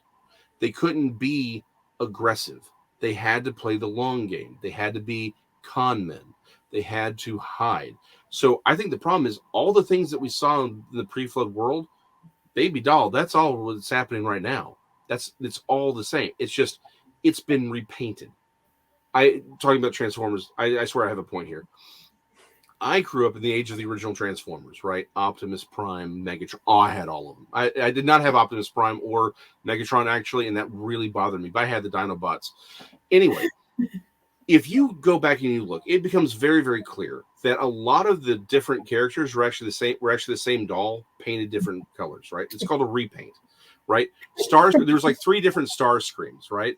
And one's Thundercracker. I can never remember the other one's name, but they're called the triplets, and they have all these stories. Cliff Jumper and Bumblebee are the same doll, just one's yellow, one's red, right? And sometimes they would be the same toy, but they'd switch the heads around. That's all they were. And the reason for it is because the molds, the steel cut molds the toys were made in, are very, very, very expensive. They're actually the biggest cost. So what do the toy companies do? Well, they maximize their profit by just doing it in different colored paint. And so now you have to get all the Autobots. Okay, I only have like 6 actually different molds, but I got like 20 different Transformers. But they all have the place in the cartoon, and they all have their own backstory in the cartoon. Exactly. Yeah. And it's so that we would buy all the toys, right? Satan is repainting what happened in Genesis. That's all he's done. It's the same lie. These are the same characters doing the same thing, but now they're aliens. Now, instead of them being gods, they're beings they're interdimensional beings from a higher plane of existence. Instead of them being kings, they're going to be our space brethren to lead us into a new age. Mm-hmm. David Hatcher Childress, who I had the hugest respect for as a kid, I did not understand where he was coming from, but I still have a lot of respect for the man, but I'm very disappointed in his spiritual worldview because he's an Ancient Aliens guy. Mm-hmm. I couldn't imagine someone actually coming out and saying this but it was on Ancient Aliens. He flat out said that the aliens were going to come so that they would make us like gods, so that we would be like gods. And I mean, he literally quotes the serpent from Genesis. And I'm like, you just said the quiet part out loud. And then the thing is, they kept going. They're talking about how the serpent from the Garden of Eden is actually just a race memory of the reptilian aliens genetically manipulating us, and that they're actually the good guys because they're coming to bring intelligence and wisdom and freedom. Wow. Like, I'm like, are you kidding me here? They're going to say, in fact, I don't think it's going to be that subtle. I think they're going to be like, hey, Satan is the good guy in the story because he brings freedom. And it's just, y'all didn't understand what we were doing here because we look scary, because we look reptilian, because we look like serpents. And we are kind of like serpent beings, right? But we're here, we have it's a repaint. Don't be speciesist. Exactly. It's like, the difference between them is the difference between Bumblebee and Cliff Jumper. It's the color of paint. That's all it is. It's the same lie. It's the same toy, and we're going to buy it hook, line, and sinker because we're human beings and we're stupid creatures. The only people who are going to not buy it are the people who believe the Bible, or the people who are already who've been told this is not going to happen. This is what's going to happen. And again, there are a lot of churches, and at the Great White Throne Judgment, there's going to be a lot of pastors who are going to be lined up, and God's going to be like, you see all these people over here? You see them, right? They fell because you didn't give one word about any of this to them. You were so worried that you wouldn't be able to have your Wednesday night jamboree because you wouldn't have the money for it, or to buy that big screen television so you could sing more of Hillsong's worship songs. Because you got to have the PowerPoint. You couldn't just actually read on a microphone. You got to have the PowerPoint. That because you were so worried you wouldn't have the money for that, you didn't tell them what came, and they fell. They left because of you. That's what this is all about, and all of it has an agenda. And it'll all come to an end when Jesus comes back, and they're all thrown in a lake of fire, including the devil as well. Yeah, that's the victory. But until then, we got to again. That's why I love being. I appreciate you bringing me on, because I'm going to sit here and talk craziness. But it's a craziness that needs to be talked about, because the church, again, I keep saying, why do I have to be the one to do this? Why aren't the pastors doing this? Like, this shouldn't be my job. And that's what I realized. Again, God's like, maybe it is your job, because the people who are supposed to do it aren't. So it is your job. Again, I don't think God's going to look at any of us and be like, oh, I'm sorry, that wasn't your job, was it? We're all, like, I don't think that's going to happen. And it's like, it's like, go back and reread. That's Jesus, true. when he's talking about the servants, he's kind of hardcore, right? That's what he's doing. What is that face? Did you destroy something? Give me 10 minutes, okay? And then I'll come get you a supper. I have 3. I understand. Yeah. But 3 one's a boys. girl, so yeah. But yeah, I get it. So Have you read Arthur C. Clarke, Childhood's End? Oh yeah. I actually never read that one. Okay, I read in that, all of the Arthur C. Clarke. aliens visit Earth in order to evolve us. Yes, keep going. This is what we get all. And they really, literally look like the medieval picture of the devil. Like, that's what they look like. Yes, I know. I'm sorry, I forgot the name of it. Yes, I didn't read it, but I know the story you're talking about. Yeah. What they say is, well, we knew that you would be a little startled. Like when the alien first comes out of the ship, he says, okay, send some children up. I'm going to come out now. Don't be scared. And then he picks up these kids and comes out smiling and carrying a kid in each arm, because he knows that people are going to be terrified when they see him. I mean, that literally is basically the devil is just a friendly alien. Is essentially the part of the whole. Yeah, that's good. That's a good Yeah, actually, they analogy, did that as a film. Yeah, they did as a miniseries a bunch of years ago on Sci-Fi Channel. I know exactly the story you're telling about. Yeah, actually, my favorite Arthur C. Clarke is Tales from a White Heart. A White Hearth. It's a great story. It's a great book. But yeah, no, exactly. This your point is absolutely true. That's what's going to happen. That is the new lie. That's the repaint. I'm not the devil. I'm an alien. Yeah, nice aliens. Do not Yep. be And I've come to make you wise. I've come to give you information. I've come to give you wisdom. Now we know why your website is jarofpaint.com. That's one of them. Yeah. Yeah. Yeah. I unfortunately haven't done much with that. I'm actually getting ready to rework that. SIRu Papers.com. There you go. That's the SIRu Papers. that's the one to go. That's got all the links to all this stuff. Wow. I got one more thing to say, Chris. Mhm. As somebody who studied crossing cultures and anthropology to some degree, this is relating to Jason's point about government covering up things that are weird, right? And you said it's not that hard to do. Yeah, there's a psychological reason for that too, which is, say that you are presented with a scene where most of the activities and objects in it are not ones that you're familiar with. Like say an Indian market or something like that. You literally can't see most of it. Like you don't notice things when you don't know what they are. Sometimes you can't even see the boundaries of the object. If you hear a language that you don't speak, you cannot hear the word boundaries, right? And you don't remember things very well. Like one way that you test how well someone understands another language is you say a kind of a medium length sentence in that language and ask them to repeat it back. And they won't be able to repeat it back unless they understood the words, just because of the way our minds work. So I think when say you're in a government agency and you come across some very weird thing, you don't know what to do with it. You don't know what to do about it. You might remember it, but you're not going to spend a lot of time thinking about it because you literally can't. I mean, your mind literally can't think about things that it does not have a category for. And tying that to your discussion about what we need to be doing, my approach is fiction. A lot of changes in my worldview, because I like to read, have been brought about where I first encountered them in fiction. Like just because it gives people a framework. Like this is a possible thing. This is a possible way the world could be in this fiction book. And then if they run across it again later, they might actually notice it. Yeah. Wow, nice. Yeah, no, Jennifer, that is an excellent point. Excellent, yes. Point. Good point. So you buy my books and I'll buy yours. And Absolutely. Actually, I was going to buy all you 3 your books because it sounds pretty interesting the way that you have it laid out, kind of like the Bible.